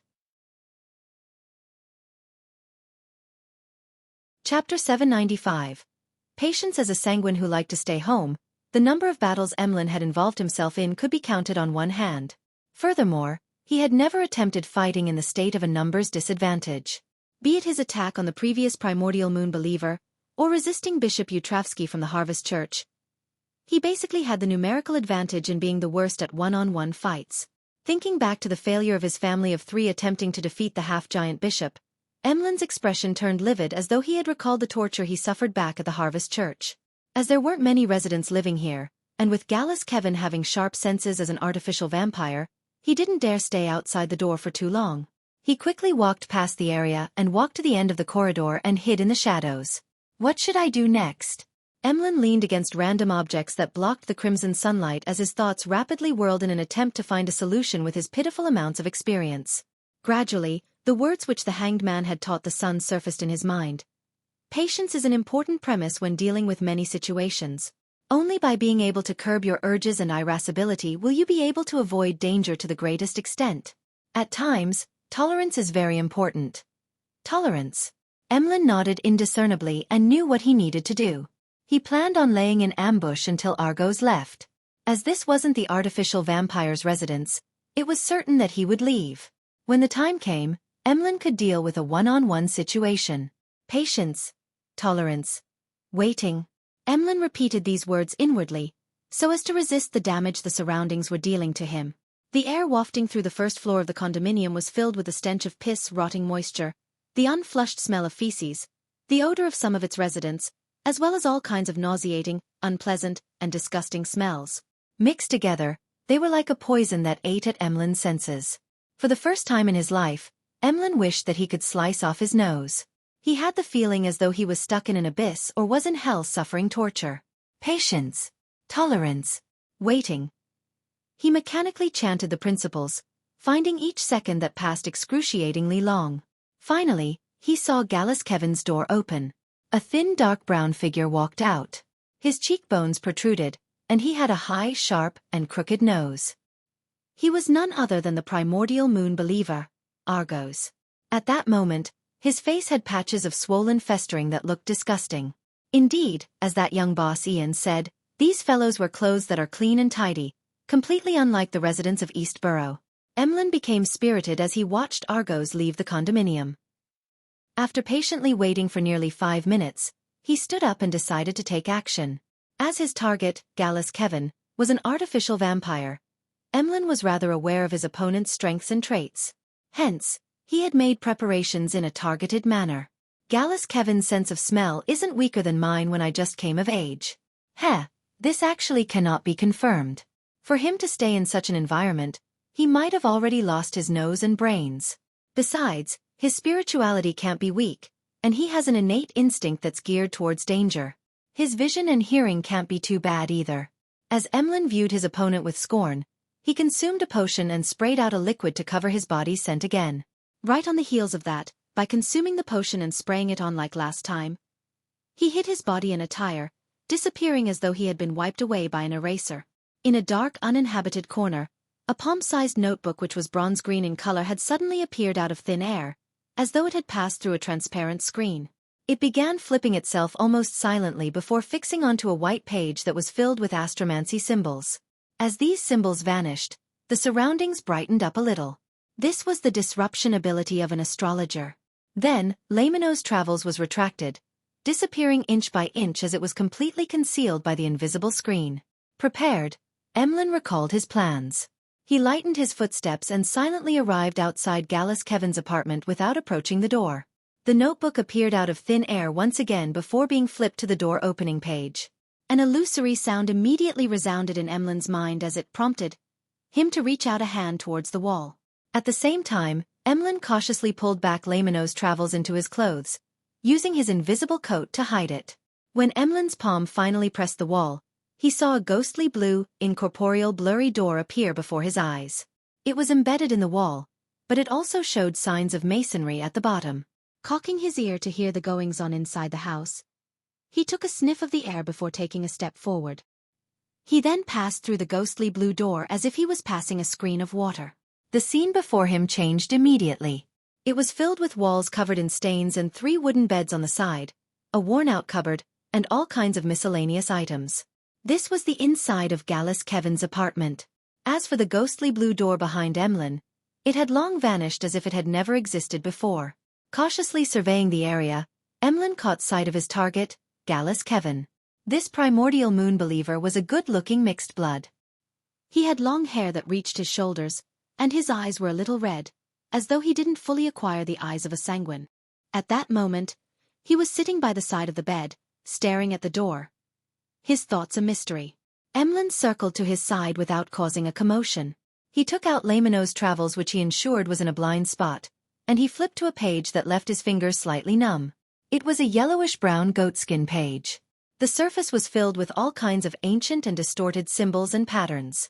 Together, they constructed a figure that looked like a thin tree with outstretched branches. After adjusting his angle, Emlyn slid his finger across the page. Suddenly, silver lightning illuminated the room as if it was daytime. A sizzling sound was heard as the lightning smote Gallus Kevin on the head, charring the primordial moon believer instantly. His body convulsed as his eyes lost focus. The silver bolts of lightning continued snaking around while Emlyn's figure surfaced behind the frozen target's back. He reached out his right palm and clenched his opponent's neck. Gotcha! He calmly snapped Gallus Kevin's neck and yanked off his head and tossed the body away, eliminating the possibility of letting his opponent heal himself with his strong restorative powers. Pah! Gallus Kevin's headless corpse collapsed to the ground as blood sprayed everywhere. An artificial vampire lost its life just like that. Emlyn's calm expression was quickly replaced with surprise. He looked at the head in his hand with disbelief. He realized that Gallus Kevin didn't realize what was happening even upon death. Fixed in his eyes were pain and puzzlement. It's that easy? It happened like a breeze? Although Emlyn was proud, he didn't believe that he could finish off an artificial vampire that easily. However, reality told him that it was as easy as a breeze.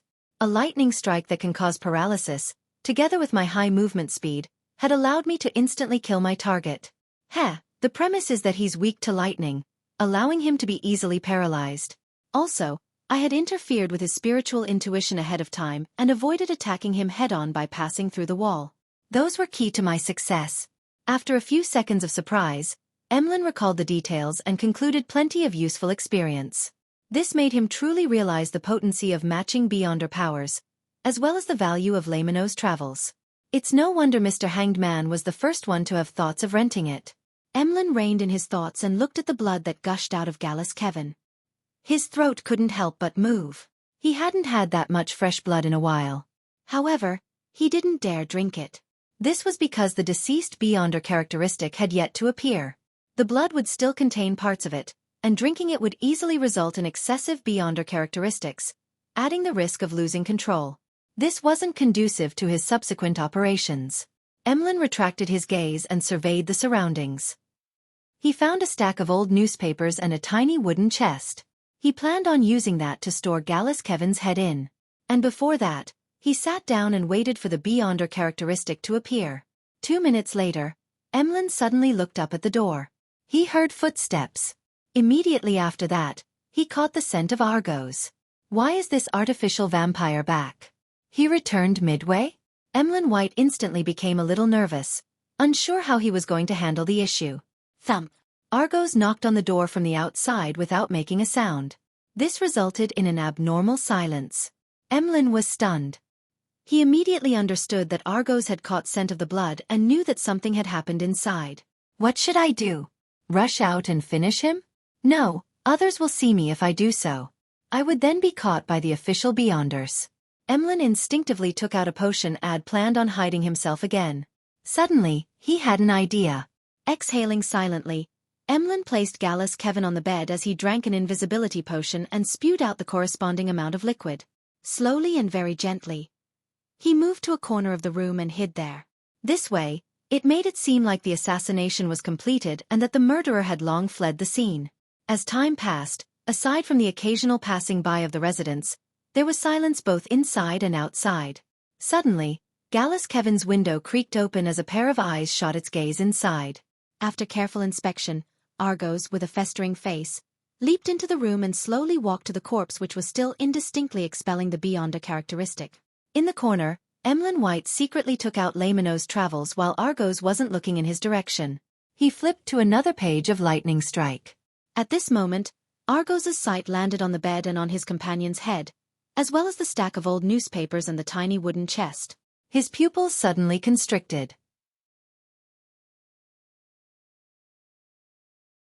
Chapter 796. Slowly becoming proficient not good. Emlyn White traced Argos's gaze and realized that he had forgotten to deal with the old newspapers and the tiny wooden chest. Although they were part of the room, they were placed in different parts of the room. Now they were put together, making it appear rather odd. It was as though someone had wanted to do something with them before having to give up for the time being. Then why would there be a need to give up? Was the person alarmed by the knocking of the door? That means that the murderer hadn't left and is hiding in a particular corner of the room? Similar thoughts flashed in Argos's and Emlyn's mind at the same time. However, one of them was feeling perplexed, while the other was reverse inferring the other party's thoughts. No good. The two vampires reacted at the same time as Argos lunged to the side as he emitted thick black gases that resembled a bat's wing. As for Emlyn White, his finger quickly swiped across the opened Lamino's travels. Suddenly, a silver hue appeared, illuminating the room again. The lightning that branched out didn't hit Argos and ended up hitting the ground beside the bed. It broke up into countless thin bolts that snaked towards conductive materials. Here, the wing which Argos used thick black gases to create seemed to attract the lightning. It was pursued by the snaking lightning as they struck him, spreading across his body. Argos became numb for a second and crashed down to the ground before he could leap up. Emlyn hurriedly flipped through Lamino's travels and once again slid his finger across a lightning strike page. Although he didn't know why there were so many pages of lightning strike, with them taking up nearly half of the yellowish-brown goatskin, he was overjoyed that he could keep using them. The silver bolts of lightning crashed down, smiting Argos, causing his body to emit black smoke despite having just recovered from his numbed state. Failing to leap away, his body began to convulse uncontrollably. Seizing this opportunity, Emlyn White bent his knee and leaped forward with his feet, approaching Argos with afterimages trailing behind him. Then, he wrapped his right arm around Target's head, easily flashing behind him. Gotcha! Argos directly saw his back. His eyes filled with blood as the few festering parts on his face burst open as deep and illusory darkness poured out from inside. Emlyn had no idea what had happened. He slid backward instinctively as he kept changing his positioning. Argos didn't pursue him as his eyes lost their rationality. All that was left was pure malicious intent, madness, and clear blankness. He raised his hands and pressed them against his head before forcefully twisting it, allowing it to return to its normal orientation with a crisp crack. And around this artificial vampire, the darkness surged as though it wanted to devour everything. Then, Argos stretched his neck from side to side as his body swelled and oozed out disgusting pus. He had come to Gallus Kevin tonight because his body had shown signs of losing control. There was a need to discuss a solution. He returned midway because he suddenly came to a realization that perhaps the harsh environment had caused intense negative effects to him due to his extraordinary sense of smell and sensitivity, thus resulting in him having signs of losing control. And at that moment, he completely broke down with the shadow of death hanging over him. He had lost control. Emlyn White's heart palpitated when Argos swept his gaze across him. He felt that he had encountered trouble again as he couldn't help but curse the Primordial Moon's believers for often making themselves into monsters. He didn't immediately pray to Mr. Fool for two reasons. First, there wasn't any time as his opponent was about to launch an attack. Second, in a one-on-one situation, Emlyn believed that it wasn't too dangerous dealing with a Sequence 7 rampager. He made every second count by flipping through Lamino's travels quickly, letting it land on the page with lightning strike again. Pa! Thick, distorted bolts of silver lightning smote down heavily as it flailed its claws, striking the mutated Argos. At that moment, the lightning seemed to shatter the surging darkness, but it also seemed to be devoured by it. The two vanished at the same time, leaving behind Argos, who had finally locked his sights onto Emlyn. This artificial vampire who had lost control produced afterimages as he pounced towards his target. Emlyn crouched down and rolled, dodging the lethal strike. At the same time, he reached his free right hand into his pocket and took out a metal bottle. Bam! As Argos quickly turned around, he instantly appeared near his enemy. Pa! Without any time to remove the cover, Emlyn clenched his fingers, pinching open a crack in the metal bottle. Then, he threw the bottle ahead, letting the pure and radiant liquid inside splatter towards the approaching Argos. This was sun water which he had concocted with his spirituality. It was extremely strong against vampires. This was the preparation that a potions professor had to do in advance. Ah! Being splashed by the liquid, Argos let out a blood-curdling scream. Wisps of black smoke billowed from his body as he lost his strength in midair. Bang! Although he collided with Emlyn, he failed to make him lose his balance. Emlyn tumbled twice but didn't suffer any actual damage. While tumbling, Emlyn ignored managing his injuries. He swatted his right hand, which had made contact with a few drops of sun water, and quickly flipped Lamino's travels. Pa! Another bolt of silver lightning smote down, causing Argos's tragic cries to come to an end. This vampire who had lost control had appeared to be suffering the radiance of the sun from a close distance, as he fell into a state of intense paralysis. Emlyn seized this opportunity and took out another bottle of sun water. He unscrewed the cap and poured it towards his opponent. This time, Argos didn't even manage to let out a cry. His body began to melt like wax. It was only then that Emlyn heaved a sigh of relief. He then conjured a thick black fog behind him, turning it into illusory bats the size of a palm as they swarmed towards his target. The black bats landed on Argos, enveloping him completely. Following that, they separated and flew back to Emlyn before vanishing. Argos's body had shrunk quite noticeably, and he finally couldn't hold out any longer. In his half-melted state, he slowly collapsed. Only then did Emlyn raise his right hand to check on the remnant pane. He saw that his palm and a few fingers had wounds that were corroding. However, the flesh inside was rapidly squirming as they healed themselves. It's over. I actually finished him. Emlyn retracted his gaze and looked at Argos's corpse in slight disbelief. Although this hunt had quite a few ups and downs, he hadn't encountered any real danger the entire time. This made him realize that the existence of the Tarot Club made him far stronger than he imagined. If Argos had checked Gallus Kevin's corpse first and not noticed the newspapers and wooden chest, he definitely would have figured out that I possess beyonder powers like lightning strike. He wouldn't have used Wings of Darkness while dodging and end up being hit by the lightning. But this way, he wouldn't have discovered any abnormalities and wouldn't have made any evasive maneuvers ahead of time. My lightning strike would have struck him directly and things would have been easier. Viewing it from this angle, no matter what happened, I would be able to kill him as long as I didn't make a mistake in my handling of matters. They're really weak. So I'm already this powerful. It's no wonder the ancestor made me join the Tarot Club. This is a gathering that prepares the various races for the impending apocalypse.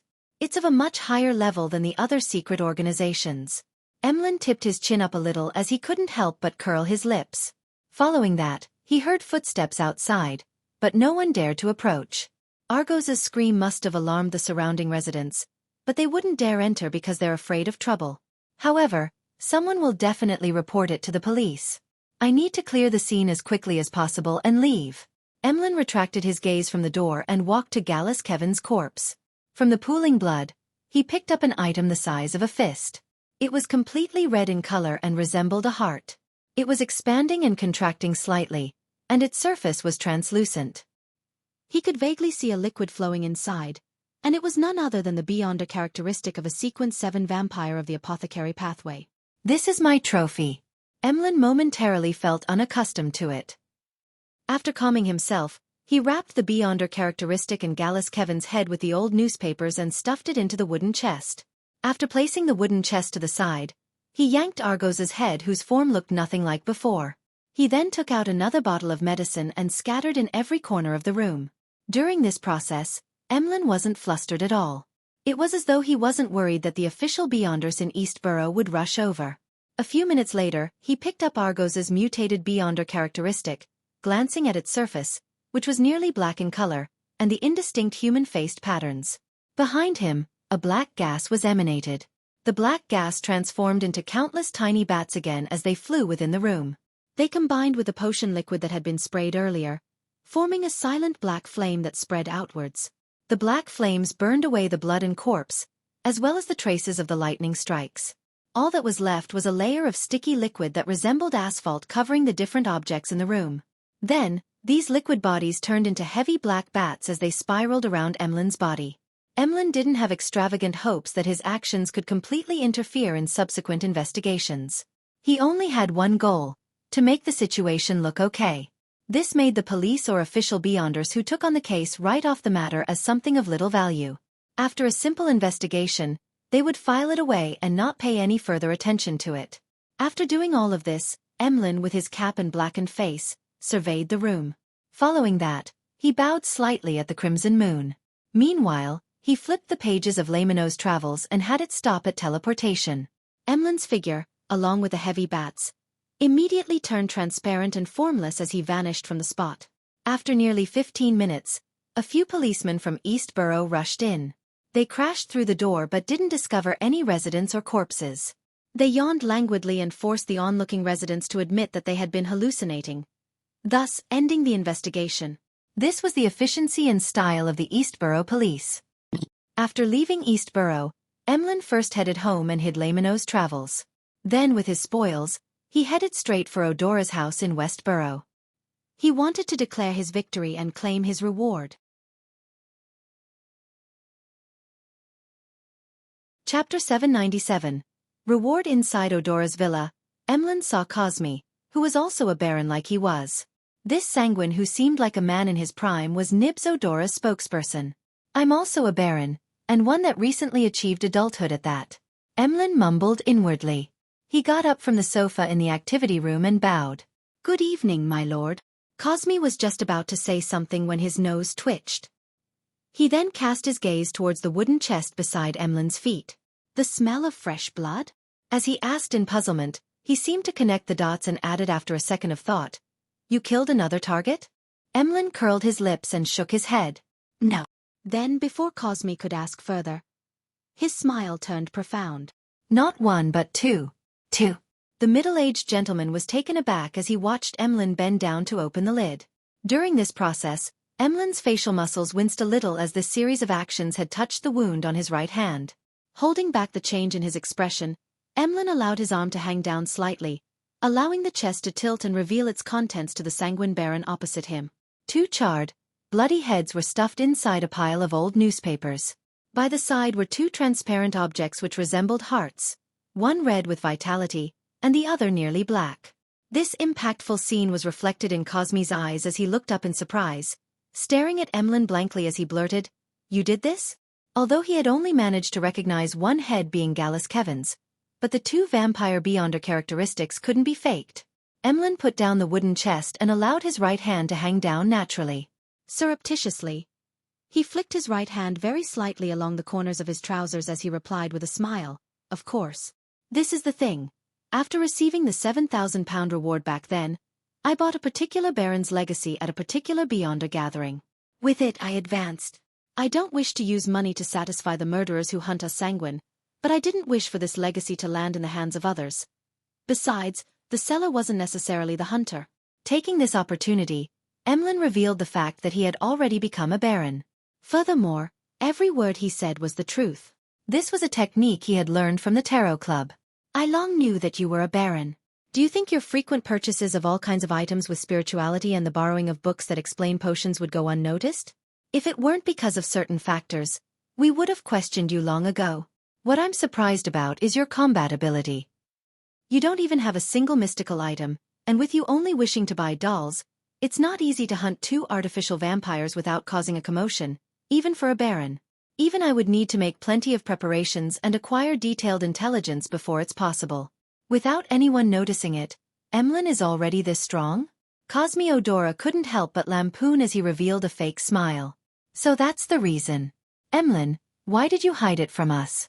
"Don't you wish to be addressed as Lord by the other Sanguine?" Emlyn glanced at the Sanguine's expression and tilted his chin. "I was planning on telling everyone, but since there was the hunting competition, I decided to give everyone a surprise. Cosmi, I've already hunted 3 of the primordial moon believers, and you gave 5 targets. Does this mean that I've won?" He couldn't wait to change his form of address from Lord to Cosmi. Cosmi's eyelids twitched as he chuckled. "Yes, that's right. You can ignore the 2 other targets. Leave it to Russ Bathory and the rest. This way, they might still be eligible for a consolation prize." Having said that, Cosmi found his attitude a little too cold, so he hurriedly asked in concern, "Were you injured?" "A little." Emlyn raised his right arm and stretched his fingers. To be frank, on his hunt that night, the worst injury he suffered was after he teleported out of East Burrow. He had ripped apart his skin to wipe his blood across the cover of Lamino's Travels. Cosmi didn't develop the topic as he said after a few seconds of silence, "Congratulations on being the victor of this hunting competition. You will receive 2 prizes. First, if there's a chance to become a Viscount in the future, you will enter the final list of candidates, receiving free help for the ritual. Second, you will obtain a mystical item. It's a ring personally created by the ancestor. Although it doesn't contain any godhood, it possesses potent and very mystical powers. As the ancestor didn't name it, we all call it Lilith's ring. Also, according to convention, these 2 Beyonder characteristics will belong to the entire Sanguine race. This way we might be able to have 2 more newborns, and you would receive £3,000 in cash in return. A ring personally created made by the ancestor."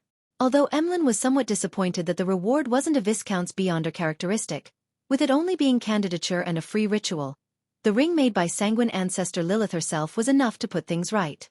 To a proud Sanguine with a sense of racial superiority, this was the highest form of honor. As his joy was quelled, Emlyn, who had participated in several tarot gatherings and had completed 2 hunts, felt that things weren't that simple. "I was sent by the ancestor to Mr. Fool, and now, I'm receiving a ring from the ancestor? Isn't that too much of a coincidence?" Emlyn thought for a moment and couldn't figure out the answer. He finally decided to pray to Mr. Fool later, describe the entire situation, and see what advice he could give him. Noticing that Emlyn's joy had subsided and that he had remained silent for more than 10 seconds, Cosmi cleared his throat. "That ring and the cash will be given to you tomorrow. When the time comes, I'll summon Russ Bathory and company, officially announcing your victory in this hunting competition. Then, the ring will be given to you." "No problem."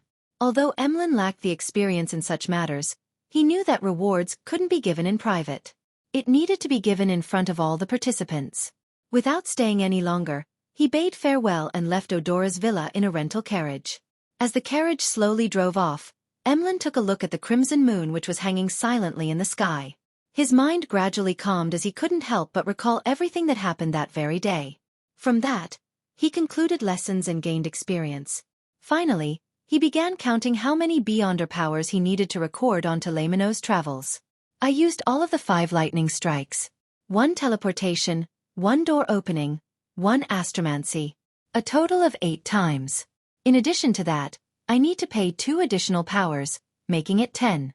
This will be a little difficult. There are some beyonder powers that probably can't be recorded. For example, my self-recovery powers. I can only repeat them. After I obtain the Ancestor's Ring, I can try recording the beyonder powers it possesses. Lilith's Ring? Above the grey fog in the palace that looked like a giant's residence, Klein sat in the high-backed chair belonging to the fool as he quietly pondered over Emlyn White's prayer. He had originally imagined that he would be woken up in the middle of the night, having to provide a particular inexperienced vampire help, but to his surprise, Emlyn had finished everything by 11 and had even submitted the mission in. Back then, Emlyn prayed to the fool because of a revelation from the ancient god, Lilith. Now he has received her ring. Regardless of who Lilith is, I need to be wary and observe. Klein seriously contemplated for a few seconds before replying to Emlyn's prayer in a staid manner. When praying to me or participating in the gathering in the future, take off that ring. After giving his instructions, Klein returned to the real world. Without worrying about being woken up in the middle of the night, he slept till daybreak. After breakfast and taking a rest, it was time for his etiquette lessons with Warana. It was a special lesson for the ball he was hosting at his residence on the weekend. Wahana's soft black hair flowed as the ends of her dress twirled while she led Dwayne Dantes into familiarizing himself with the opening dance. In the brisk and comforting music, this etiquette teacher suddenly said, "I heard Ma'am Mary visited you yesterday afternoon?" Yes. As Klein poignantly reflected on how there weren't any secrets in the world of social networks, he nodded frankly. Warana nodded gently and said after 2 seconds of silence, "I heard that Ma'am Mary has pledged all her shares to the bank to borrow a large sum of money." This is a warning for me to be careful, so that I wouldn't fall into a scam. The help I previously provided had not only allowed me to quickly enter the social circles in Buckland Street, but it has also continuously brought me benefits. However, Ma'am Mary's pledging of shares was to secretly acquire more shares. Klein listened in silence before revealing a warm smile. "Thank you." He paused and added, "I believe in the character of every friend, but in the field of business, caution is forever the first principle. I've already gotten Walter to hire an independent lawyer and accounting team to perform the due diligence, and come up with a proposal that can protect my interests and avoid taxes in the best way possible. Before that, I won't make any decisions." Warana raised her head a little and looked into Dwayne Dantes' deep blue eyes before suddenly sighing with a laugh. "You truly are a wise person." Klein originally wanted to attribute it to maturity, but thinking back to how Wahana's husband had previously been in a scam over his cloth, and he had only managed to reduce his losses thanks to him, such an answer easily made her imagine things and make comparisons. Since it would appear like a mockery, he changed his excuse and said with a chuckle, "My wisdom comes from the lessons I've received in the past. It's hard to imagine you being duped." Warana chuckled as she lowered her head. "Is it due to all your experiences that you can appreciate the different kinds of charms for all kinds of ladies? When is this rumor ever going to end?" Klein said with a helpless smile, "Every flower has something beautiful about it." After familiarizing himself with the entire process and the corresponding dance, Klein walked Warana out. Together with his valet Richardson, he took up Ma'am Mary's invitation and headed for the coin company in Sherwood Borough.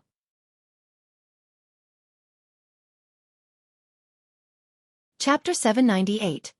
Revisiting an old haunt, Sherwood Borough, outside the coin company. When Klein alighted from the carriage, he looked around as if he had never been here before, as though everything had a strong sense of novelty. In fact, he wasn't a stranger to the area. He knew that opposite the street was the Gardley department store where the middle class enjoyed patronizing, and that there was a shop not far away that was famous for its specialty Desi pies. He had once spent a considerable amount of time here waiting for Darago Gale to tail him so as to obtain evidence to his acts of adultery. Retracting his gaze, Klein walked towards the coin company with Richardson. Ma'am Mary and her lady's maid were already waiting there. In the relatively conservative Lone Kingdom, a lady's servant had to be of the same sex. Otherwise, it would result in nasty gossip, affecting her social relationships and marriage. Therefore, even though Ma'am Mary's lady's maid needed to play the role of her secretary to a certain extent, with her understanding societal etiquette, commercial knowledge, and having a certain level of negotiation skill, all she could do was select from women with good education or with relevant working experience without considering any men. Similarly, gentlemen needed to have valets and commercial secretaries of the same sex. Of course, even so, There were always people who couldn't rein themselves in and engaged in immoral acts. Every year, there were cases of servants and their employers having relations. Amongst them, the maids were mostly the victims. They were either cheated, forced, or enticed to become the male employer's lover. When they were eventually discovered, they would be fired, losing their jobs. Then, their reputation would be destroyed, making them ineligible options for servants again. Many a time, they had to become prostitutes. "Good afternoon, Dwayne." Ma'am Mary welcomed him with a smile. Klein bowed and said, "Good afternoon, ma'am. It really is a flourishing area." Such a topic was roughly equivalent to talking about the weather. After Mary exchanged pleasantries with him, she led Dwayne Dantes through the coin company's entrance and said with a smile, "Later, there will be professionals giving you an explanation as they show you around. After about half an hour, head on up. I've prepared a buffet and invited a few friends in different circles." Friends in different circles. This is her trying to expand my social circle. Very sincere. Klein nodded slightly and said, "As someone not from the area, I always look forward to knowing more friends, having just come to Backland." "No, you're nothing like that. If I had the liberty of saying it, you're a true Backland gentleman who has received excellent education," Ma'am Mary replied politely. As they conversed, they passed through the door and entered the reception area, which had excellent lighting. A stocky man in a suit with a beautiful mustache stood there waiting. "This is Luke Sammer. He is our coin company's first manager." Mary introduced him to Dwayne Dantes. "Actually, I know him." Klein looked at Luke and nodded with a smile. To him, Luke Sammer was a rather staid, professional gentleman. He enjoyed machinery and was a very gentlemanly person at banquets.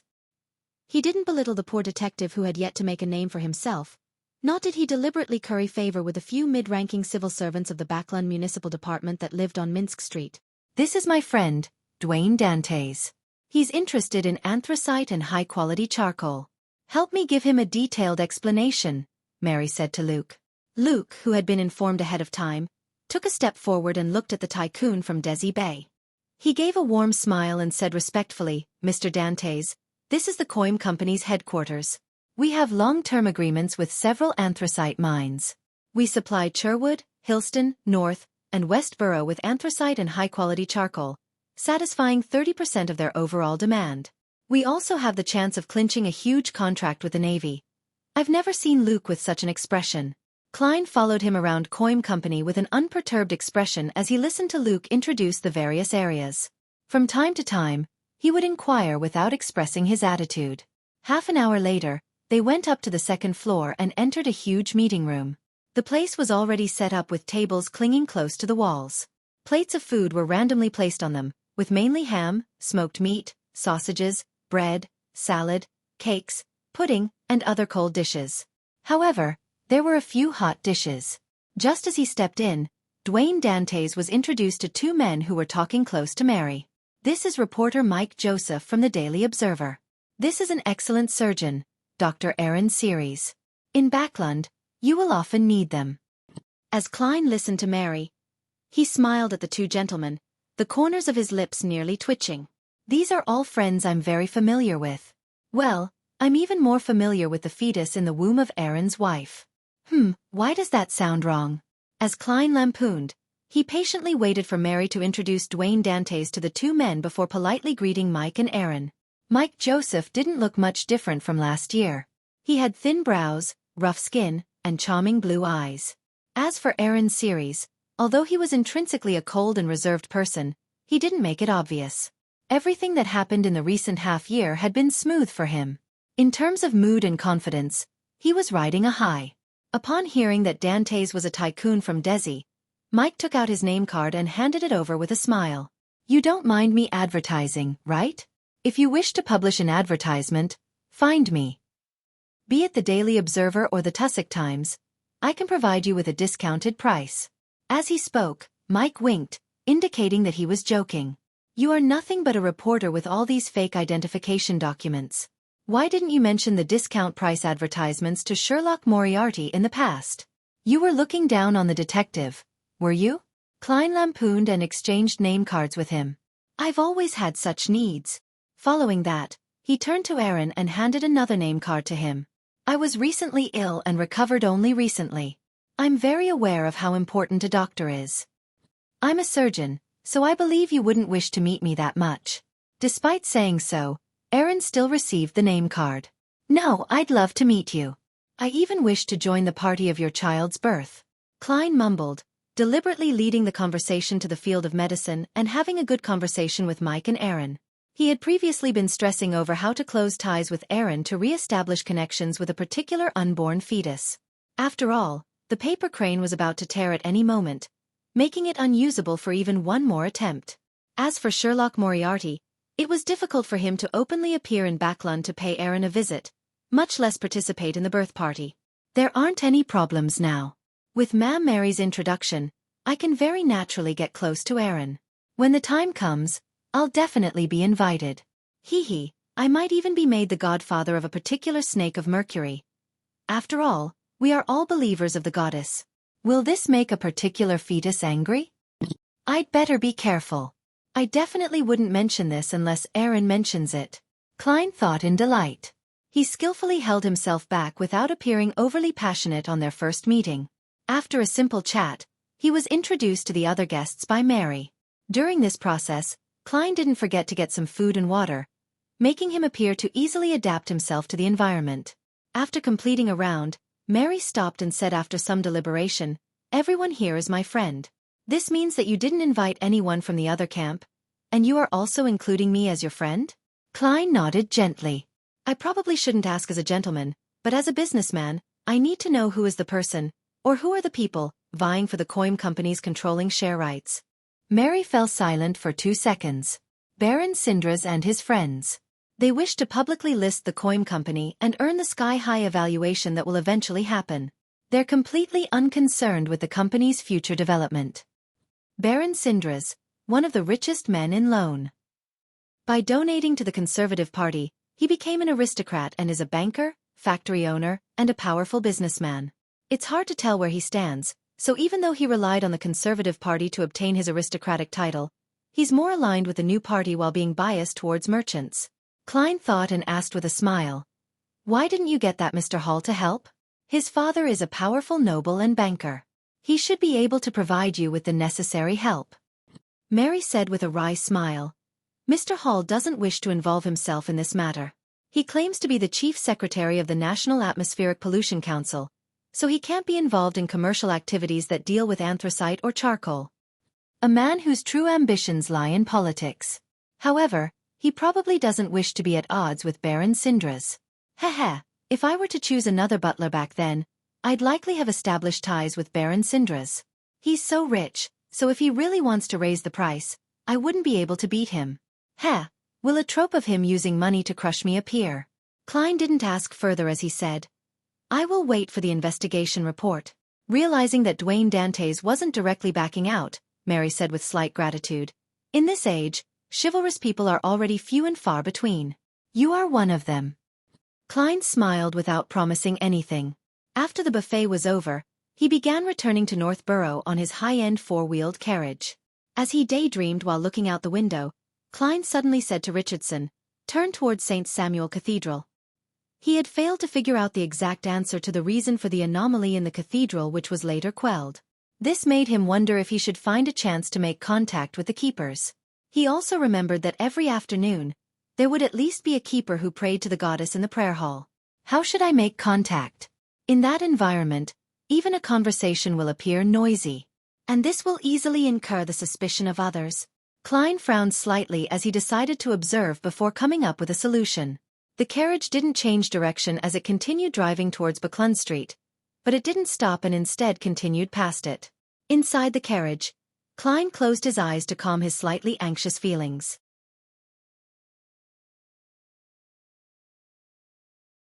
Chapter 799. Spying Northborough, St. Samuel Cathedral. Just as Klein entered the main prayer hall, he used the points of light that shone from the back of the altar to survey his surroundings, taking in all the believers inside. In one glance, Klein rapidly locked onto a target. He followed the aisle and walked forward without showing any abnormal signs. In the first row was an elder wearing a black clergyman's robe, but he exuded a cold aura. His face was pale, and his hair was withered and yellow. He had his eyes closed tightly as he prayed with great focus. He was one of the keepers that Klein had previously sensed. His shift is usually on Friday. Klein didn't approach him and instead sat 2 pews away from him. After finding a spot to sit down, he handed over his hat and cane to Richardson. Then, while sitting down, he tapped his left thumb on the first segment of his index finger twice, silently activating his spirit body thread's vision. Suddenly, black illusory threads appeared in front of Klein as they densely extended out of different spirit bodies endlessly. Having just taken his seat, Klein shifted his gaze, casting it onto the keeper. He nearly exclaimed from what he saw, but thanks to his self-control as a clown, and his ability to expect abnormal situations, he managed to relax and maintain his staid attitude. In his vision, although the yellow-haired elder had spirit body threads extending out, his body was entirely black in color on the inside as the darkness swallowed the origins of the illusory threads in a way that was completely different from ordinary beyonders. Indeed, they have already been eroded by the core seal, causing a mutation at the level of the soul. From the looks of it, the problem is closer to my second guess. They are, in a sense, part of the core seal. Once they show signs of losing control, they will immediately trigger the item's instinctive reaction that forcefully quells them. It's no wonder the keepers need to be a voluntary role and be advanced in their years. They probably understand the outcome. Klein sighed as he prepared to deactivate his spirit body thread senses and retract his gaze. At this moment, he saw a pair of eyes. They were black without any emotions within. Beside the eyes, there were pronounced wrinkles that extended bit by bit, as though they were distorted, strange mysterious symbols. They were the keeper's eyes. At some point in time, he had straightened his body, turned around, and looked blankly at Dwayne Dantes. Klein's scalp instantly went numb as he forced a smile and nodded at him as though it was a normal meeting of eyes. The keeper slowly moved his head as a response. Then, Klein felt as though he was extracted from his surroundings as things turned blurry before turning clear. At that instant, he knew that he had been pulled into a dream. Hence, as he maintained his image as Dwayne Dantes, he sized up his surroundings, only to realize that he was still inside St. Samuel Cathedral. However, all the pews were either damaged or overturned and strewn everywhere. It looked as though it had met with a raid. The altar up ahead was filled with cracks and weeds. The thick layer of dust made it seem like it had been in such desolate condition since a long time ago. The keeper with yellow withered hair was in front of the collapsed donation box, coldly staring at Dwayne Dantes, who was suited in black. Upon seeing Klein look over, he widened his mouth to reveal white, sharp, irregular teeth. And these teeth were embedded with blurry, indistinct, and tiny figures. They had complete facial features and limbs, and their expressions were different but were colored with the same pain as though they were imprisoned there and unable to escape. Grunt. The keeper's throat let out a growl that sounded like a beast as his back hunched over. By his spine and waist, his clothes swelled as 4 blood vessel-covered arms without any skin grew out.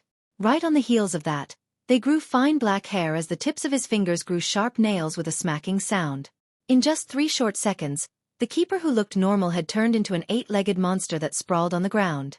It looked like a spider that had silently woven its web in the night while awaiting its prey, and also like a deformed black wolf that struck intense fear into one's heart. Meanwhile, 2 gigantic palms filled with black hair extended out of the desolate altar without any warning.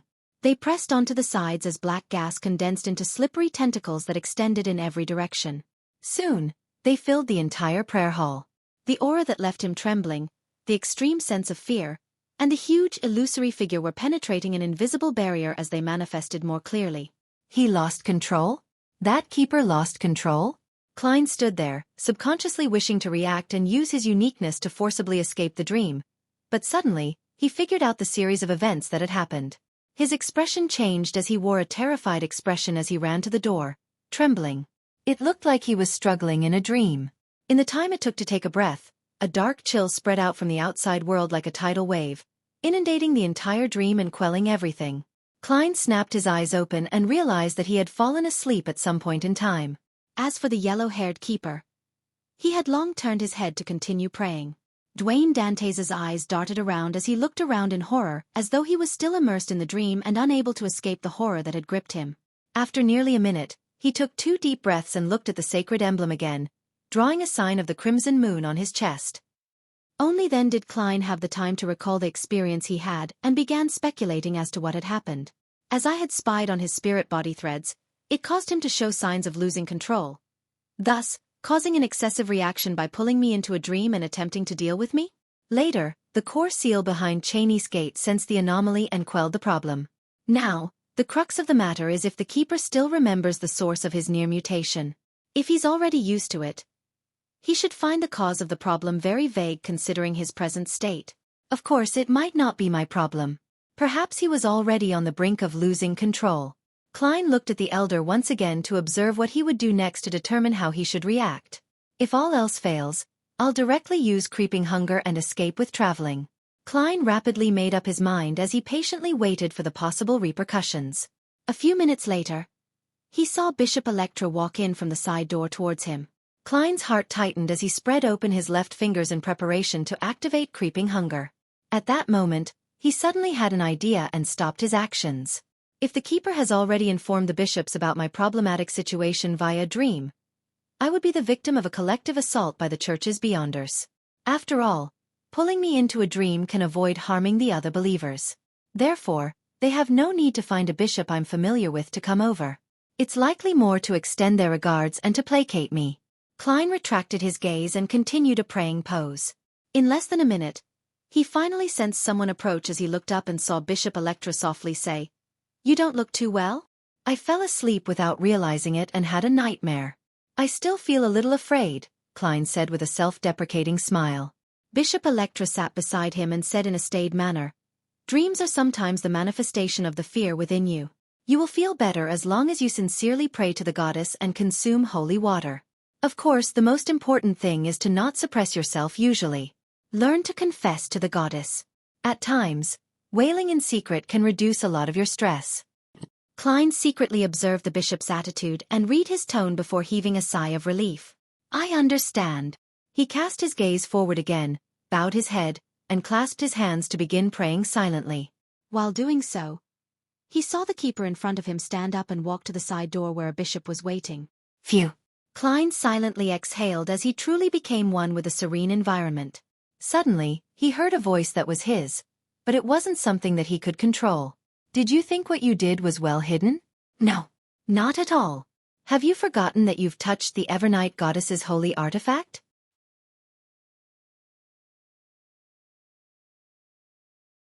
Chapter 800. Psychologically becoming better. Who is it? Who is the one speaking? Klein's muscles tensed up as he nearly opened his eyes. At that moment, his back oozed with sweat that soaked his shirt.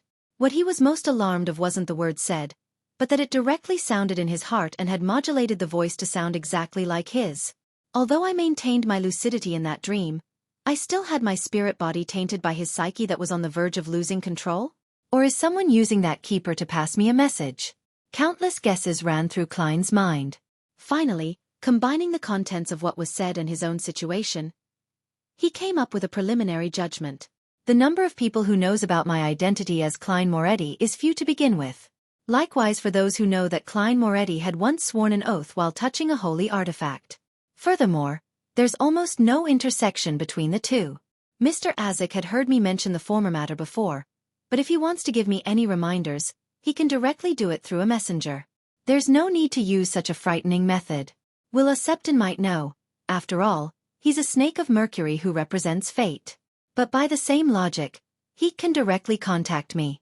Of course, I can eliminate the possibility that he suddenly had the thought of frightening me. I just thought in the afternoon about having a chance of becoming his godfather. The Antigonus family's notebook had corrupted the keeper, just like how it used the misfortune cloth puppet to deliver the symbol. But if it really is the Antigonus family's notebook, why didn't it just give me the potion formula directly? Or try negotiating with me to help in a notebook jailbreak? St. Samuel Cathedral is the headquarters of the Backlund Diocese, making it at a higher level than St. Selena Cathedral. That notebook shouldn't have the ability to do anything further. It should be securely sealed. Apart from them, there is only one entity who is aware of both matters, the Evernight goddess. However, with a deity's pride, she has no need to pretend to act as a passerby to call me out with a polite and estranged tone. I'm in St. Samuel Cathedral, so all she needs to do is produce a revelation, and dozens of beyonders will appear to mow me down.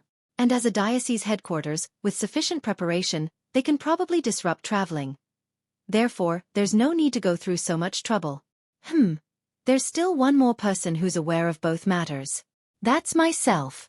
Before planning my operation, I've actually considered the corresponding problem. Back then, my conclusion was that I didn't need to worry too much about it because only after advancing to Faceless will some of the Grey Fog's powers enter the real world, allowing certain demigods to sense my uniqueness. Before this, only Beyonders from the monster pathway could discover a tiny bit of my uniqueness, and back when I touched the holy sword and made that oath, I had yet to become a clown. Just because of the secret connection established from the oath, it made the goddess slowly sense something about me.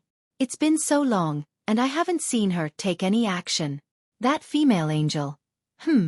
She should be an angel. She had even smiled at me when she wiped away Mr. A. Therefore, the goddess might be happy to see me take away the Antigonus family's notebook. Although I'm not sure of her motives, I can only accept it and subsequently think of ways to deal with it at my current level. This is ultimately safer than climbing the main peak of the Hornaces mountain range. Of course, that's built on the premise that the lady which wiped away Mr. A is an angel of the church. Although I had undergone all kinds of acting during the Faceless stage and got to know myself well, I've consumed additional potions without completely digesting them. And marionettist requires every marionette to adhere to a specific persona. This also easily causes a personality dissociation. Also, to steal the Antigonus family's notebook and to act as Dwayne Dante's, I'm under immense stress. I am subconsciously wavering and am suspicious. In this state, the Keeper's corrupted psyche of nearly losing control had agitated my spirit body, causing me to have a split personality? Just as Klein thought of this, the familiar yet unfamiliar voice resounded in his mind again. Your considerations are too idealized. All of your actions are fundamentally all thanks to luck. If that high-ranking deacon, Crestet Sesamir, with the Holy Sword was here in Backlund to handle Beyonder cases, can you guarantee that the Holy Sword wouldn't sense you when you are in the same cathedral? Both of you are linked by an oath. If Deacon Sesamir were to come, I'll abandon this plan. Besides, it's also not possible to avoid it ahead of time. I'll find an excuse or reason to be out of town for some time. Klein mumbled inwardly. Then, he heard the voice belonging to himself sound in his mind. This makes it a situation prone to too many accidents and unpredictable developments. Before coming to the cathedral, didn't you also not consider that the mere observation of spirit body threads would result in a mutation? My nervousness back then was the anxiety that something happened beyond my expectations. However, as it's a mere observation without me making any direct contact, I didn't believe that there would be too great a problem. I should be more cautious in the future. Also, accidents and developments exist for everything. Who exactly are you? Klein closed his eyes as he pretended to focus on praying. The voice hesitated and said, I'm Klein. You are Zhou Mingrue.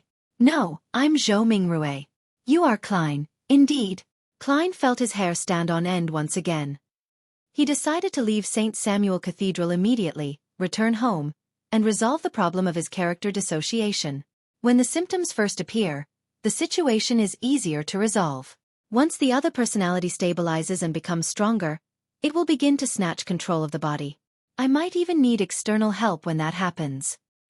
He opened his eyes and looked at Electra with a tranquil expression. I feel like I've calmed down. Ever since I got a mental illness, my mind is a lot better. As he spoke, Klein inwardly gave a self-deprecating comment. He enjoyed lampooning, partially because it was in his character to do so, and partially to enforce his personality. It was ultimately to remind himself who he was, so as not to lose himself to his acting. Bishop Electra smiled. May the goddess bless you. As he spoke, he took a cup of water from a priest's hand and passed it to Dwayne Dante's. Without any explanation needed, Klein knew that it was holy water. He often drank it in the past, hence hiding his anxiety. He received it in a composed manner and downed it. A refreshing feeling slushed down his throat, jolting his mind as he became a lot more awake. Even the voice in his mind weakened. This has the effect of placating the spirit body. The church does view Dwayne Dante's with great importance. Of course, this is created by their Beyonders.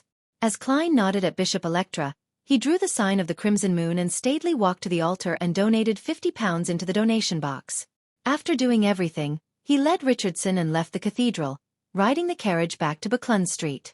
On his trip back, he didn't feed the pigeons, because an ordinary person who had just encountered something would hardly have the peace of mind to do so. After returning home, The silent Klein used the excuse of an afternoon nap to dismiss his servants. In his master bedroom's bathroom, he took 4 steps counterclockwise and headed above the gray fog. Passing through the roars and ravings, he didn't feel his body be purified. He was increasingly certain that the voice in his mind originated from himself. It was a result of being corrupted and agitated, causing a character dissociation. Sitting in the high-back chair of the fool, Klein immediately studied his spirit-body situation. He discovered that there were some signs of chaos without it being pure. The corresponding aura colors were somewhat spotted.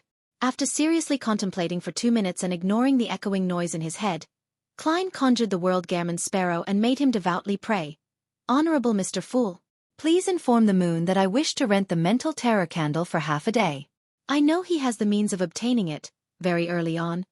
His identity as the world had been prepared for Sherlock Moriarty, so Klein wasn't worried about it. South of the bridge, Harvest Church.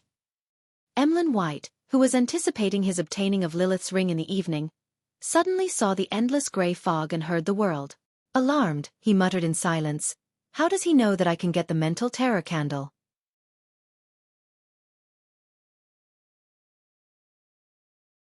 Chapter 801.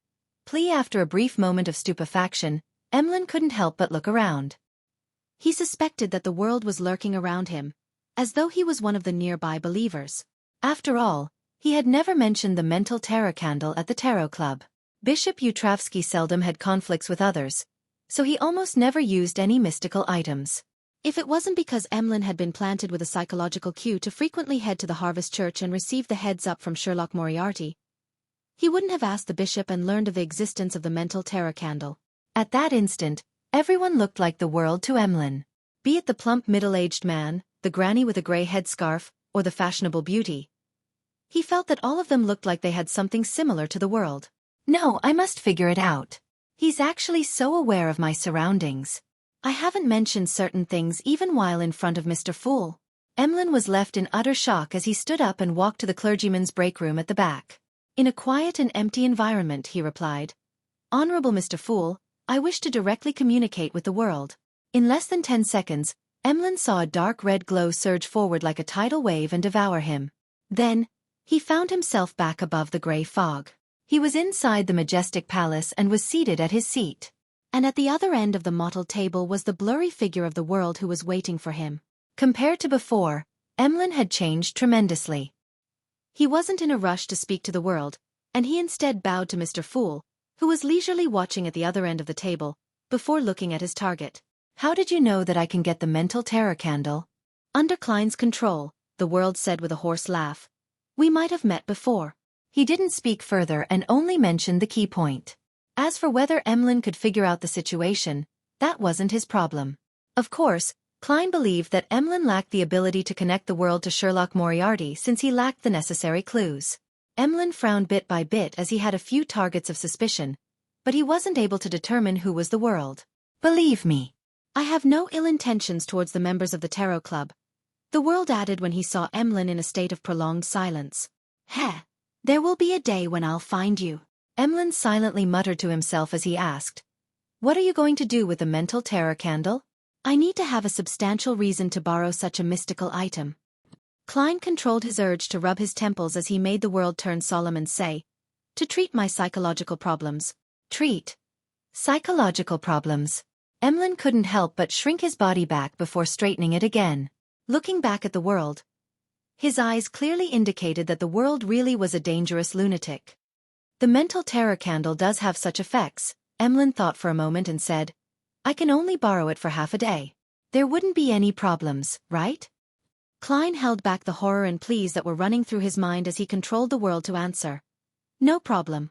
If the mental terror candle was effective, Klein could finish the problem in 15 minutes. If it wasn't of any use, it would be the same even if he possessed it for days or months. Therefore, the rental duration wasn't critical. He didn't mind such restrictions at all. Emlyn did a count and said, The rental fee will cost £300, as well as 5 pages of Beyonder Powers in Layman's Travels. He decided to outsource half of the debt he had. 5 pages. How many pages did this fellow use? As Klein lampooned, he made the world reply, that wouldn't be an issue.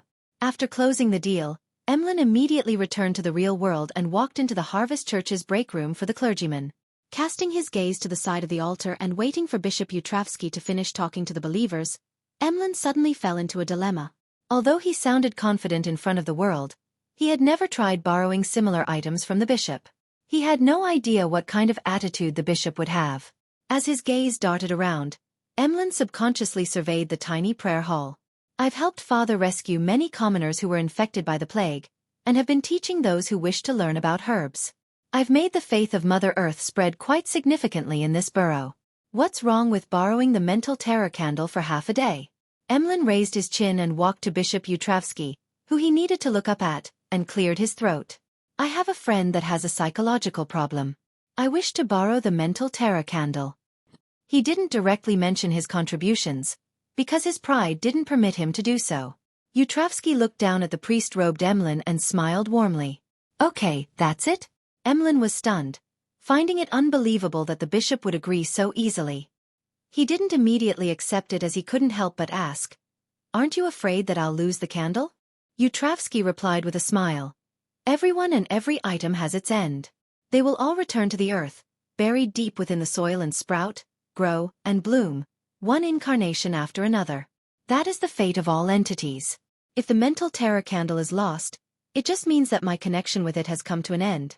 I will need to patiently await the arrangements that fate and Mother have for me.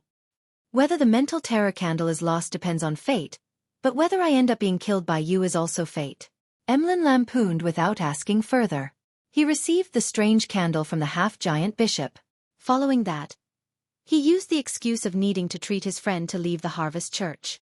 He randomly found an inn and set up the sacrificial ritual. Above the gray fog, Klein once again received the mental terror candle. More than half of the mystical item was burnt, and its surface was covered with what looked like human skin. There were a few warts that protruded out. The candle's wick was very short and was entirely black in color. It was covered in thin, densely packed scale-like patterns. Klein didn't delay, for he didn't wish to give his alternate personality a chance to grow. He wanted to resolve the problem completely while it was still weak. Otherwise, what awaited him was the irreversible fate of losing control. Furthermore, the mysterious space above the gray fog would completely screen the negative effects of the combat between the two personalities. Phew! Klein slowly exhaled as he extended his hand to summon the sea god's scepter. At that moment, he didn't do any divination because he couldn't be sure who Mia referred to. The outcome would naturally be meaningless. Pah! Klein snapped his fingers and lit the mental terror candle. Above the pitch-black wick, a flame with light blue spirituality silently glowed, illuminating the palace that looked like a giant's residence. Unknowingly, the environment changed as a cupboard, desk, bunk bed, and gas meter appeared in Klein's eyes. The crimson moonlight shone in from outside the windows, covering every item with a crimson veil layer. This was the apartment where the Morettis had lived in. This was the place where Klein Moretti had shot himself to death. At that moment, a figure was sitting at the bottom bunk, looking at the sea god's scepter-wielding Klein with a warped expression. He had traits like black hair, brown eyes, thin-built, average-looking features, a rather deep outline, and a scholarly air to him. He was another Klein. This Klein revealed a furious expression as he said, "You occupied my body, and now you wish for my soul to be obliterated? I should be Klein Moretti. You despicable, shameless transmigrator. You parasite." He appeared to have just grown in strength, and he wasn't able to use the objects in the external world. Klein didn't reply as he walked over with a heavy expression. The expression of Klein slowly changed as fear occupied his eyes. His body scrunched up as he pleaded with a slight tremble. "Let me go. Let me go. You snatched my brother, my sister, and my life from me. Isn't that enough? I'll remain quietly in your body, helping you analyze problems and giving you suggestions. I'll definitely not wrestle control with you over the body. Let me go. Let me go." Klein remained silent as he raised his sea god's scepter-wielding right hand. The Klein was already awash with tears as he yelled angrily and fearfully, "I only wanted to remind you." If I wasn't trying to remind you, why would I have exposed myself? Let me go. Let me go. I have no ill intentions. Klein silently looked at him and made the blue gems on the tip of the sea god's scepter light up one after another. Lightning bolts instantly appeared as they twisted and entangled Klein, like a storm.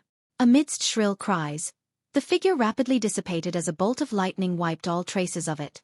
As expected of myself. To know the soft spots in my heart and which are the most effective ways to plea. However, I've already come to know who I am. I'm Zhou Mingrue, who has fused with Klein's memories and emotions. If I were to let you go, it would be equivalent to splitting the two up, admitting that they are opposing parties. That way, I'll immediately lose control once I return to the real world. Klein lowered the scepter and closed his eyes as he sighed silently. Then, he ultimately maintained his lucidity as he left the mind world.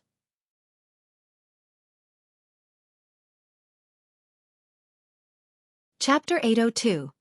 Follow-up solutions. When Klein opened his eyes again, the threats and pleas in his mind had vanished. The light blue flame before his eyes continued burning on that pitch-black wick. He seriously inspected the state of his spirit body, and confirmed that the signs of chaos were gone. His aura's colors had turned pure and were no longer spotted. It's finally resolved. Klein heaved a sigh of relief and lowered the sea god's scepter. With a snap of his fingers, he extinguished the mental terror candle. He didn't immediately return to the real world. He sat quietly above the gray fog as he used the silent palace to calm the remnant negative emotions that his inner heart couldn't vent.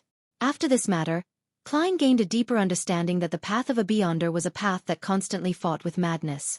All Beyonders would be pushed to the brink of losing control, or they would have psychological problems if they weren't careful due to internal reasons or external stimuli.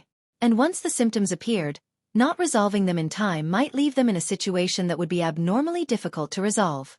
The split personality that was created was a result of internal and external factors. The cause is a result of me being a transmigrator.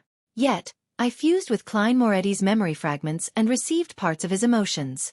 I was naturally inclined to having a dissociation. Together with me trying to steal the Antigonus family's notebook recently, it's akin to me walking along the boundary of an abyss to act as Dwayne Dantes. The stress is immense, so after being agitated and mentally corrupted by the keeper's near loss of control, the problem erupted. As Klein raised his hand to rub his temples, he vanished from above the gray fog. Just as he returned to his body, Klein felt his mind and spirit were a lot more relaxed. It felt like a dusty window had been carefully wiped clean, and the additional faceless potion he had consumed was fully digested. The alternate personality that appeared is really a result of all the past psychological problems. I was able to resolve the problem with a mental terror candle, which is equivalent to receiving a complete and effective psychoanalysis. I wouldn't have any latent risks in this aspect in the short term. However, I need to be constantly taking notes and frequently regulating myself. I mustn't be careless. Klein walked out of the washroom, came to the balcony, and looked at the distant mountains and nearby vegetation. He was in quite good condition. He could clearly sense that his self-recognition and self-acknowledgement had deepened. The constant sense of disidentification had greatly weakened as a result. I never expected my victory over my split personality would bring such benefits. If it wasn't because the generation of another split personality would result in one that's stronger and harder to deal with, I would have wished to split a few personalities, killing myself several times. Klein shook his head with a scoff as he gave a self-deprecating laugh. To be frank, just one instance of a split personality was rather dangerous and unresolvable for anyone else. Since he was aware of where to acquire the mental terror candle, the essence of the problem, and his experience in resolving it in the past, he was able to eliminate the latent risks and not allow his split personality to strengthen itself. Otherwise, the best outcome would be the state in which Bishop Utravsky was in, and the worst outcome would be a gradual loss of control until it became an inevitability. Furthermore, I still have a psychiatrist as backup. Klein chuckled as he strolled back to his room and sat in a reclining chair. He recalled what he had encountered during the day, and from there, he obtained the points that he needed to take note of in the future. If a mid-sequence Beyonder of the sleepless pathway loses control, they will be able to directly cause mental corruption by pulling others into a dream. I need to be wary of that in the future. Before becoming a high-sequence Beyonder, the rampagers of most pathways aren't capable of doing this. Often, they will mutate into monsters and use the corresponding Beyonder powers to control or attack their targets. It's difficult for them to transmit their corruption. Apart from the mid-sequence Beyonders from the sleepless pathway, the spectator pathway should be capable of doing so as well. When faced with similar enemies, not rushing to wipe them out would really result in a situation where you have no way of defending yourself. Also, although I'm aware of the Keeper's conditions and have figured out their relationship with the core seal, the corresponding problems have arisen. If I were to disguise myself and infiltrate inside, how should I create the performance of being eroded by the core seal and not have my disguise be seen through? Klein carefully contemplated for a moment and was completely out of ideas. All he could do was stand up, walk to his desk, and draw a picture comprising of symbols that implied secrecy and mystery prying. He was summoning erodes. The full-body mirror in the master bedroom suddenly undulated with invisible waves as silver light appeared, forming Loanese text. Exalted Great Master, your loyal and humble servant, Erodes, is constantly at your service. My actions from before had caused a certain damage to your image. I am very appalled and ashamed. Will you accept my apology? You actually know to admit your faults. Klein scoffed and said, don't make the same mistake again in the future. All right. The full-body mirror presented new words. How may I be of service?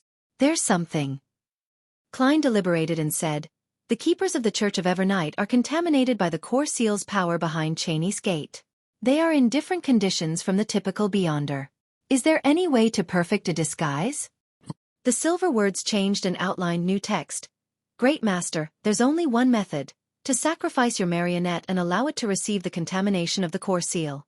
It will gradually change and become identical to the keepers. Then you can hold it in your body to fool the core seal. That actually works. It's an idea. However, a marionette that's made from a Sequence 5 wraith can't be bought with money. I really need to pay an extremely high price to obtain the high sequence potion formulas and ingredients. Klein thought and said, then, how do I get the marionette to receive the core seal's contamination? Typically speaking, a wraith marionette might be detected by the seal before being forcefully purified and dispelled just as it approached Cheney's gate, or even just appear in the prayer hall. The full-body mirror's waves stirred again as it accentuated a figure. The figure wore an old-fashioned veiled hat. She was tall with long chestnut hair. She was none other than Queen Mystic, Bernadette. Great Master, you can seek her help, Erodes explained with a sentence made from silver words. Her. Queen Mystic isn't from the Evernight pathway. How can she provide any help? Or does she have a sealed artifact that corresponds to the high sequences of the Evernight pathway, making it similar to the core seal behind Cheney's gate? Thankfully, Admiral of Stars needs a drop of blood from a mythical creature.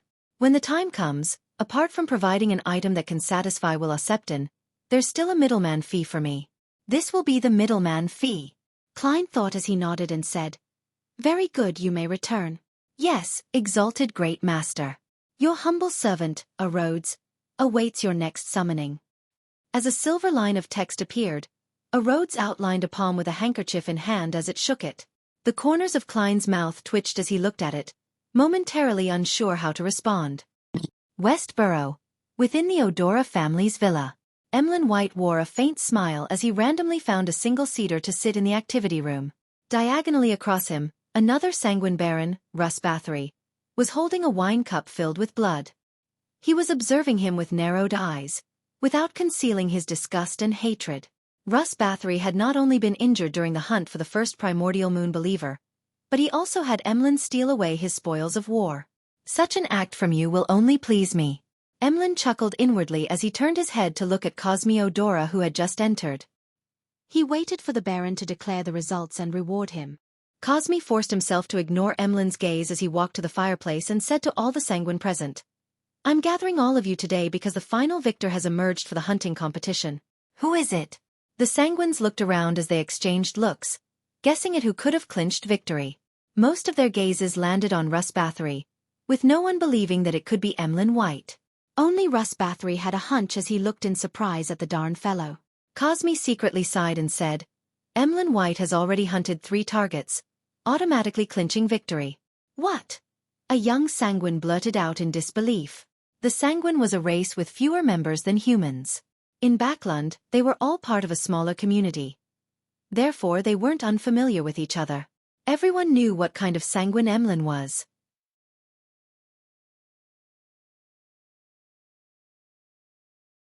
Chapter 803. Name rectification. Amongst all the sanguine present, even if Emlyn wasn't the oddest, he was definitely among the top 10. As a member of a race born with a long lifespan, having one or more hobbies to kill time was common. Emlyn wasn't the only one who liked dolls, but that wasn't the problem. Aside from purchasing new dolls and matching them with new clothes, or obtaining blood from hospitals to drink, he almost never left his home. nor did he enjoy interacting with his fellow kinsmen. Unless he desired relatively fresh blood, needed to obtain some historical knowledge, or exchange for certain ingredients, he never participated in any of the corresponding gatherings. Such a lifestyle was nearly identical to the aging high-ranking sanguine who had no choice but to lie in specially made coffins to barely maintain their existence. It looked nothing like that of a fellow who had recently matured. As a result, Emlyn became a topic of idle conversation at many sanguine gatherings. In the years before, people only mentioned it in passing, jeering at him in private, just like the normal gossip about different freaks in Backlund. When they heard that Emlyn walked into the Harvest Church because he got lost and ended up being captured and locked up underground by the Mother Earth's bishop, his reputation slid into the irreversible state of being the brunt of the jokes, as well as being a disgrace to the sanguine. Yet, this disgraceful fellow had hunted 3 consecutive primordial moon believers. Those were artificial vampires. Could it be that he had employed the help of the Church of Mother Earth's clergymen? Or did he hire some especially powerful bounty hunters? Thoughts flashed through the minds of the sanguine as they speculated over how Emlyn had clinched victory. At this moment, Cosme coughed lightly and said, "Emlyn has already found the corresponding characteristic legacy and become a baron." Baron. When the members of the sanguine looked at Emlyn again, there weren't any looks of doubt and puzzlement. Instead, their eyes were filled with shock, astonishment, and surprise. For the first time in his life, Emlyn was being stared at by his kinsman in such a manner. He suddenly felt ethereal as his mind was filled with joy. This made him wish to proudly tip his chin and say, "All of you should be addressing me as Lord. This satisfaction is identical to me buying a doll I've been saving up and craving for." Emlyn sighed silently as he held back his tongue. He wore a faint smile as he slowly surveyed the area. Then, while buttoning his coat, he got up and walked to Cosmiodora's side. After the other sanguines snapped back to their senses as they looked at the 2 barons with mixed looks, Cosme finally said, "The champion of the hunting competition will enter the final list of Viscount candidates and obtain free help for the ritual. In addition, he will also receive a ring created by the ancestor." As he spoke, Cosme took out a silver jewelry box engraved with complicated patterns. Snapping it open, he showed it to all the sanguine present. It was a translucent ring that seemed to be made of light red amber. It had a blood-red gem embedded in it. It was the size of a fingernail and it emitted a faint glow. It's called Lilith's ring. It allows the wearer to be even more charming and always be in the optimal state of being under the full moon. Cosme gave a rough introduction. It can also make the surroundings be under the effect of a full moon. Hence, the corresponding beyonder powers will be greatly enhanced. At the same time, it can also project a door that leads deep into the spirit world. Cosme paused and added, "This door is the door of summoning. It can let creatures deep in the spirit world use it to arrive in the real world. However, it can only be used once in a fixed amount of time. When spirit world creatures pass through their door, it's equivalent to signing a corresponding contract with the wearer. They will serve the wearer for a specific amount of time, possibly around 5 minutes. If the service period needs to be maintained for even longer, the wearer needs to personally communicate with the spirit world creature to re-sign a contract that's of a longer duration. Under normal circumstances, the strength of the summoned spirit world creature will be equivalent or slightly stronger than the wearer, but there's the possibility of them being much weaker or much stronger. There was once a viscount who relied on this ring to summon a demigod-level spirit world creature. The stronger a spirit world creature's strength, the more they can resist the agreement in the door of summoning contract itself and harm the wearer. If you encounter such a situation, you must decisively dispel the projection and end the summoning. Its negative effects is bloodthirsting disease. You will need to drink at least 1 blood vial of human blood every hour to relieve it.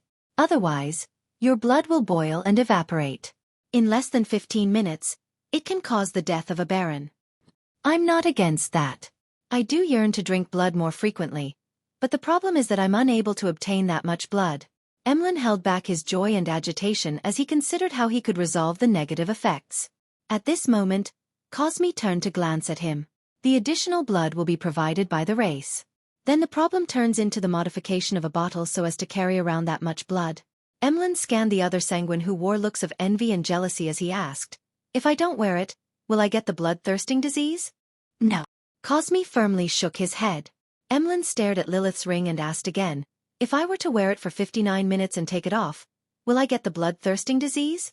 Cosme's facial muscles twitched as he said, "When you wear the ring, you will be inflicted with the bloodthirsting disease." You have to drink 1 vial of human blood to have it subside for an hour. During this process, if you were to take it off and put it on again, the bloodthirsting disease will be activated again. Regardless of whether it's been an hour or not, you'll have to drink blood again. Do you understand what I'm saying? Of course, this isn't a complicated problem, Emlyn said with a TSK. Cosme retracted his gaze and looked at the other sanguine. I'll be giving this ring to the champion of this hunting competition, Emlyn White. Congratulations, Emlyn. He turned and extended his right hand towards Emlyn to shake his hand. Then, he handed over the blood-colored Lilith's ring to Emlyn. Thank you. Emlyn smiled in a reserved manner. Cosme stopped looking at him as he said to the other sanguine, There are 2 targets left. They are your prey, and there will still be a reward for them. At 10 p.m. above the grey fog, Klein received Lamino's travels which Emlyn had sacrificed, and he learned of the usage of the so-called Lilith's ring. The other aspects aren't noteworthy, but the thing to pay attention to is the door of summoning which leads deep into the spirit world. Perhaps there will come a day when the one passing through that door is an ancient goddess, Lilith. Of course, many conditions need to be met. As Klein made a bold hypothesis, he flipped open Lamino's travels and checked the Beyonder powers which Emlyn had used and replenished. He used up all of the lightning strikes. Traveling is gone as well. This fellow really doesn't feel the pinch when using the powers of others. He added a Wings of Darkness. It can help the user receive an enhancement in speed and the ability of brief flight, as well as it transforming into a colony of illusory blood-sucking bats to attack the enemy. 1 is Full Moon. It can make a certain region appear to be in the state of a full moon. 1's spirituality would be rejuvenated and the aspect of death would grow stronger. This is recorded from Lilith's ring. 1 is Claw of Corrosion. It can cause 1's fingernails to grow another segment with mysterious symbols and patterns. They would be sharp enough to slice through steel. It would also come with potent corrosive abilities, making it the nemesis of defensive methods like scales and skin. 1 is Animal Sense. It can communicate with animals and control them while also sharing their senses. If used well, this has wondrous effects. I've never seen Emlyn use it before. What a waste. 1 is Abyss Shackles. It's a spell belonging to the darkness domain. It can make the darkness or shadows condense into a chain that controls or restrains the enemy. There's no door of summoning. That's right. It should be very difficult to record. With Emlyn's personality, he would have given up after a few failures. As Klein flipped through Lamino's travels, he used divination and his mysticism knowledge to interpret the new Beyonder powers. Retracting his gaze, he summoned the Sea God Scepter over, added a few pages of Lightning Strike. This was in line with his fear of lacking firepower. Then, Klein used the Sun Brooch to record Holy Light Summoning and Holy Water Creation, allowing Lamino's travels' Beyonder powers to become more varied. After doing all of this, he closed the notebook and picked up the Mental Terror Candle. After settling the split personality in the afternoon, he didn't immediately return the mystical item. Instead, he had the idea that since it belonged to the spectator domain, it was possible that it could help him explore the sea of collective subconscious inside Grozel's travels. Therefore, he planned on delaying it for half a day before returning it to Emlyn. To his surprise, he found from his research that the Mental Terror Candle didn't have any effects of placating the mind or eliminating negative emotions. All it could do was let one enter the depths of a target's mind, and from there, one could plant a cue or resolve a problem. Phew!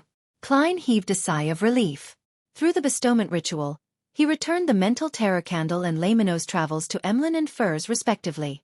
Returning to the real world, he had a comfortable bath, and he read some papers and magazines before heading to bed. Amidst his reverie, Klein suddenly woke up, aware that someone had entered his dream. He saw the scene before him change as the sky was dark and deep. They were adorned with resplendent diamonds that left him awed and serene. A distance away, a singing voice sounded. The ethereal and common voice reached straight into his heart.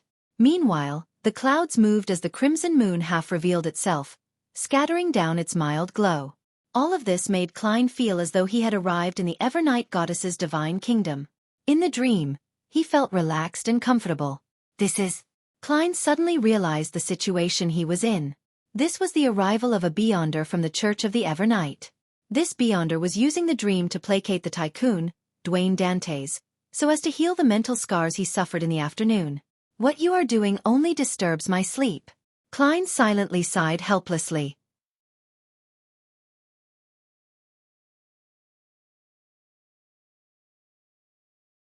Chapter 804. Archaeological Team. As he sighed, Klein indulged himself by relaxing like an ordinary person enjoying a rare instance of serenity and comfort in his dream. After about 15 minutes, he finally waited to the point when the church's beyonder that was sent to placate him had left. Finally, I can sleep in peace. Klein planned on opening his eyes out of habit before falling asleep again, but he realized that once he wasn't on high alert and on guard, the remnant sense of tranquility in his dream would allow him to directly fall into a deep slumber. That night, the quality of his sleep was extremely good, and he only managed to wake up at daybreak. Outside, the sun had just peeked out over the horizon, while the moon remained shining in the sky, and there was a slight howl from the winds. Klein lazily dazed in bed for nearly 10 minutes before picking up the golden pocket watch by his bedside table and snapping it open. It's not even 6:30. Should I roll over and continue sleeping, or should I wake up? Klein observed his physical condition and found his mind clear and brimming with energy. He didn't have any hint of feeling lethargic, so he decided to get out of bed to wash up before walking to his balcony to take a look at the orange vista. In this season, due to the wind, Backlund didn't have thick smog. Together with the environmental measures put into place over the past few months, the skies were often blue and the air fresh. The gardeners were already busy in the garden, and the parlor maid and handymen were heading to the market. Other than them, the surroundings were calm and peaceful. This invigorated Klein as he temporarily forgot all his troubles. He felt that the world belonged to him at that moment. With a faint smile, he silently enjoyed the scenery. In the next 15 minutes, servants would walk out from the surrounding houses in pairs or threes. They were either holding baskets or leading horses. The entire borough seemed to come to life as the sunlight grew brighter. This is what life should be like. Klein silently sighed as he had the sudden urge to take a stroll. He turned around and left the balcony and walked to the door. Outside the master bedroom, Richardson was already waiting outside. It was impossible to guess what time he had woken up. This was the most difficult thing about a valet. He needed to sleep later than his employer but also wake up earlier than him. There's another hour before breakfast. Sir, if you wish for it to be brought forward, the kitchen will be ready within 15 minutes. Richardson didn't ask Dwayne Dantes why he had suddenly woken up so early. Klein chortled and said, "There's no need to bring it forward. I plan on taking a stroll first." "Very well, sir." Richardson entered the bedroom, and based on his employer's suggestion, he chose a coat and helped him wear it. Finally, Klein wore a silk top hat and held a gold-inlaid cane before walking down to the first floor. Leaving the residence, he strolled down the street that was lined with Intis parasol trees and black street lamps until he reached the other end. Along the way, each residence's garden emanated a faint fragrance as the green leaves of the trees created a sense of tranquility from high above. Pedestrians were in pairs or threes in what seemed like a sparse street. The occasional carriage that drove by would break the silence before quickly leaving. Klein enjoyed the morning, taking in the pleasantness of waking up early. He felt that the negative emotions from yesterday were evaporating bit by bit and vanishing. Beyonders need to learn how to create conditions for themselves to regulate their moods. By taking this stroll, the bishops at St. Samuel Cathedral will likely know that Dwayne Dantes has completely recovered. They won't disturb my sleep in the middle of the night. As Klein's thoughts wandered, his gaze swept past 39 Backlund Street. It was Member of Parliament Mocht's residence. Its external perimeter was in the form of sharp iron rods, allowing passers-by to appreciate the beauty of the garden within through the gaps. While moving his gaze away, Klein saw a familiar figure. It was Hazel with her long black-green hair and dark brown eyes. This beautiful and proud lady was strolling through the garden's trails with her maid, looking around from time to time. She woke up early as well? Her quality of sleep is excellent because she doesn't need to head down the sewers in the middle of the night? Klein lampooned and retracted his gaze as he continued proceeding forward. Glancing at Richardson, who was silently following behind him, Klein suddenly thought of the news reports, magazine articles, and novels he had recently read about the southern continent. He consciously kept up with the content of that region because that would flesh out his persona as Dwayne Dantes. After all, a lot of what he knew about the southern continent stemmed from the pirates, adventurers, and the Fog Sea's strongest hunter, Anderson. He had no idea if they were exaggerated or fabricated. The information I've read recently and in the past were about people who struck it rich in the southern continent before returning or had just decided to stay there. This makes Backlund residents believe that there's gold everywhere in the southern continent, and that there are opportunities to strike it rich. Even common wood and sap can be used for many things. allowing one to exchange for plenty of pounds. That's why the kingdom frequently goes to war with countries like Faisak and Intis to vie for the colonial lands. If not for the commoners' inability to save up for the ferry tickets or dare to smuggle themselves there, I'm sure a large number of people would swarm it. As Klein's thoughts whirred, he casually asked his valet, "What's your impression of the southern continent?" He remembered that Richardson was born in a manor over there. He had only been brought to Backland when he was an adult. Richardson paused for a few seconds and said, "Sir, I actually do not know much about the southern continent because I was spending most of my time in the manor. I had few opportunities to head out. Just tell me of your impressions. Your true impressions. You don't have to hold back. I just want to have a general understanding. As you know, they all believe me to be an expert of the southern continent, but in fact, my experiences are only limited to a few places and merchants," Klein said with a chuckle. Richardson nodded and bowed his head as he looked at his toes that were walking forward. "My impression of the southern continent is hunger, exhaustion, pain, as well as pining for the world after death. Hunger, exhaustion, pain." Klein repeated those 3 words as he walked into Buckland Street without making any further inquiry. East Chester County. In a building beside Stone University. Audrey was looking at the collections obtained by the Relic Search and Preservation Foundation. She had originally planned on coming on Tuesday afternoon, but Associate Professor Michelle Duth had participated in an academic conference in Backland, therefore only returning today.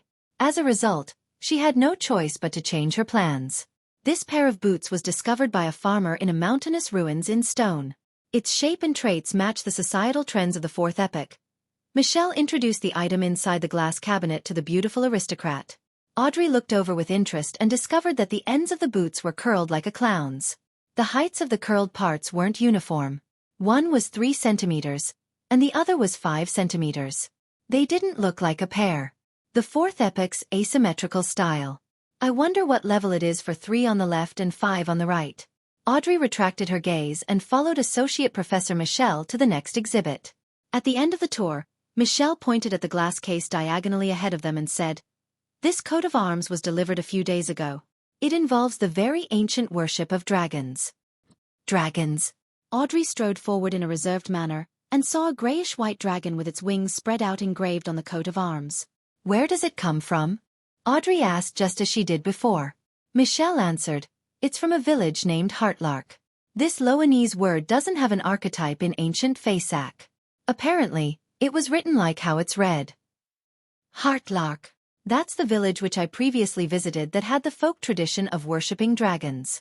In the sea of collective subconscious of the people there, there's a mind dragon in it. The 20-Year War notebook which I previously obtained from Associate Professor Michelle was from a local knight named Lindalira.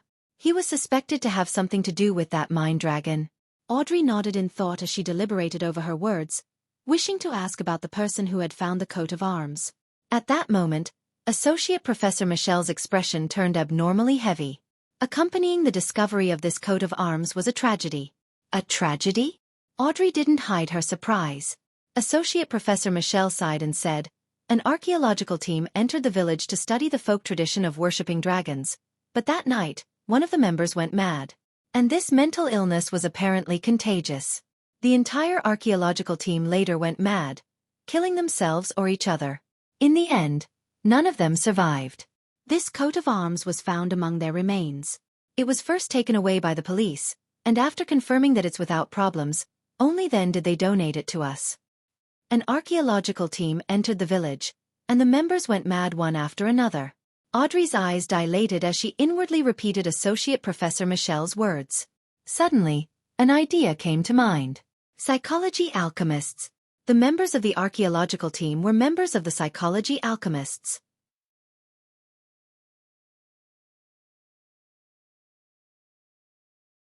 Chapter 805. Meeting up inside the building of the Relic Search and Preservation Foundation, Audrey, whose thoughts were undergoing an upheaval, blinked. She took note of her body language and expressions as she drew a crimson moon on her chest in a half-genuine manner. She said with a sigh, "What a tragedy. I hope that their spirits can rest in peace." The reason she had guessed that the archaeological team had comprised of members of the psychology alchemists was that she had previously received a mission to help the organization obtain a notebook related to the 20-Year War from Associate Professor Michelle.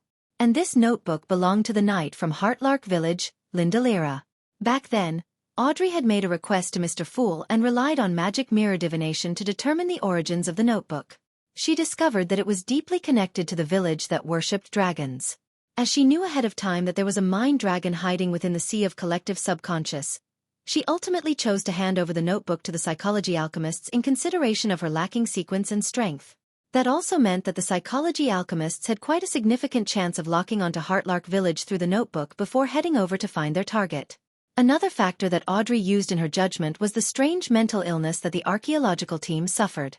It had spread like a plague, causing the people to go mad in batches. In the real world, there was a probability that mental illnesses were hereditary, but it was almost impossible to be contagious. But in the mysterious world, in the world of the mind and consciousness, chaos and madness could be spread to others through spirit channeling, dreams, and the subconscious. And hidden in Heartlark Village was a mind dragon that had lived for years.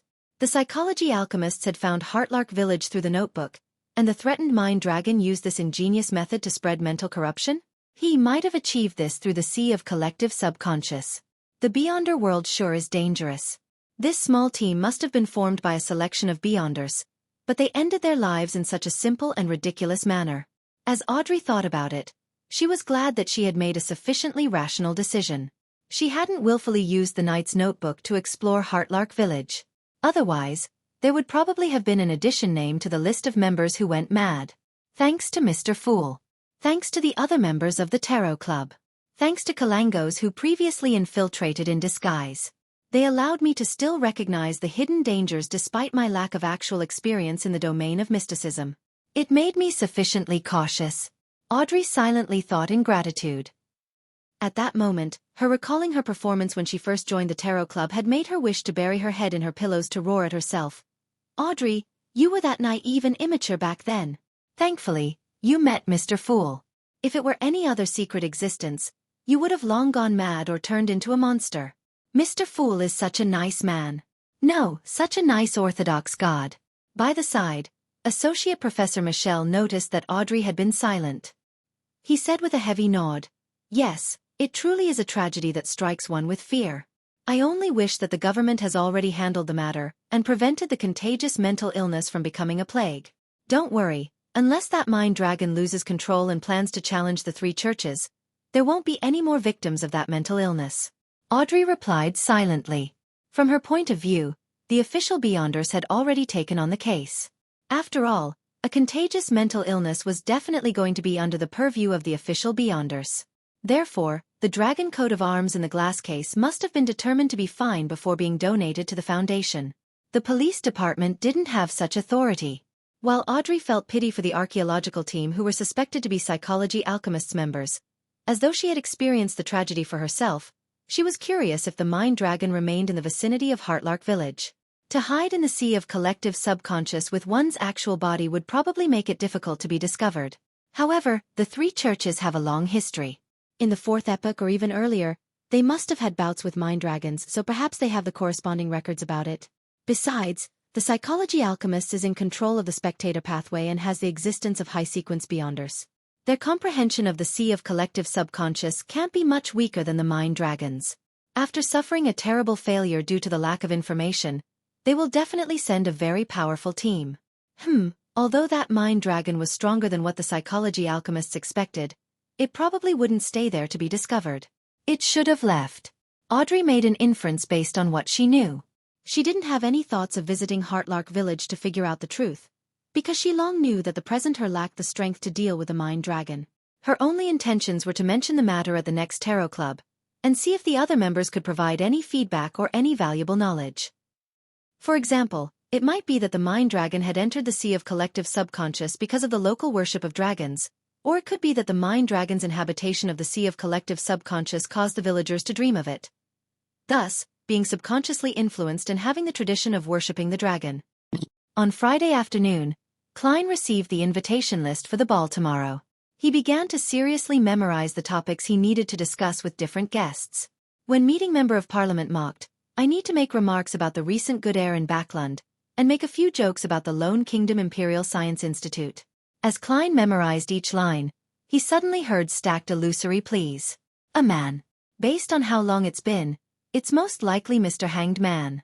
In thought, Klein put down the piece of paper in his hand and gulped down a mouthful of black tea before leaving the half-open room with a big balcony to head for the master bedroom's bathroom.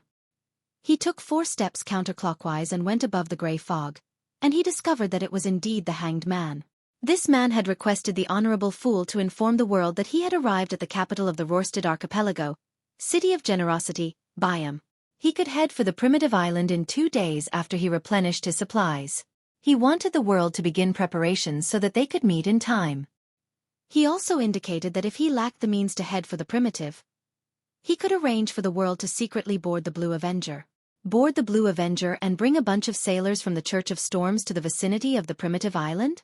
How long can the Sanguine's anesthetic gas you bought from Emlyn last? Will there be enough time to explore? Klein thought for a moment and conjured the world Gehrman Sparrow, making him pray devoutly. There's no need to go through that much trouble. You should have freedom of movement in Byam.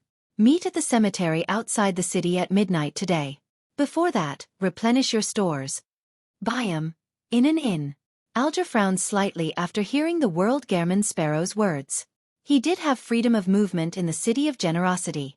This was because the sailors were eager to head to places like the Red Theater. They were definitely not returning tonight, and after waking up in the day, it was almost certain that they would head to a casino to gamble to let themselves loose. It was to vent the repression and misery that resulted from drifting out at sea for extended periods of time. That also meant that even if Alger disappeared for a night and a day, no one would discover it. Is the world implying that we use this interval? That is indeed better than using the Sanguine's anesthetic gas. I've already used it twice, so who knows if someone is already suspicious about it and is waiting for his theory to be validated. But without a ship, how do we head for the primitive island? Oh, Laymanos Travels? Miss Magician did mention that it has the beyonder power of teleportation. However, there's only 1 page, making it impossible for a return trip. Alger relied on his strong ability to connect matters to vaguely guess at Gehrman Sparrow's intent, but he believed that the necessary conditions were lacking.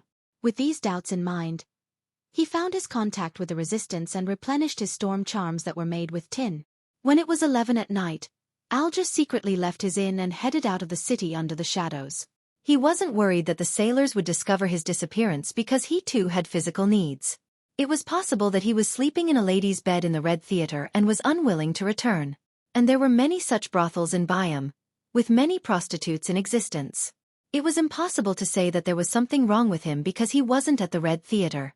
Once he left Byam, Alger walked on a narrow road where horse carriages couldn't pass as he headed for the mountainside of the mountain range beside the sea. Suddenly, his gaze froze as he noticed something. Under the crimson moonlight's illumination, the mountain that originally existed had vanished. And the area underneath, such as the piled stones, vegetation, and terrain, changed almost completely. Alger had come from the Resistance's private harbor earlier. He hadn't managed to pay close attention to the mountain. Hence, he only noticed the abnormality at that moment. The mountain collapsed? It actually collapsed? Right, it was previously mentioned in the papers that Byam encountered a shallow earthquake, with its might being focused in the mountain range outside the city. Also, the church's deacon said that Gehrman Sparrow nearly destroyed Byam, and that matter had demigods involved. Both of them occurred during the same period. Could it be caused by Gehrman Sparrow? He instigated a demigod-level battle, and he managed to successfully escape while killing Admiral of Blood? Alger's pupils dilated as his footsteps slowed down to a halt. He suddenly understood why the Church of Storms had placed great importance on Gehrman Sparrow, and why he had a bounty worth as much as £50,000. In the undamaged cemetery up ahead, a cold wind blew across it and towards Alger in the silent night. It made him tremble involuntarily. At that moment, Alger's heart stirred as he turned his head to look right. Underneath a giant tree, a figure quickly outlined itself in the shade. This figure had his hand on his top hat while he slowly looked up, revealing a thin face and cut features. The emotionless dark brown eyes were none other than Gehrman Sparrow's. You're tuning in to the Xueqi's Martial Arts Saga YouTube channel. Don't forget to subscribe and join us on this journey to catch the most captivating stories.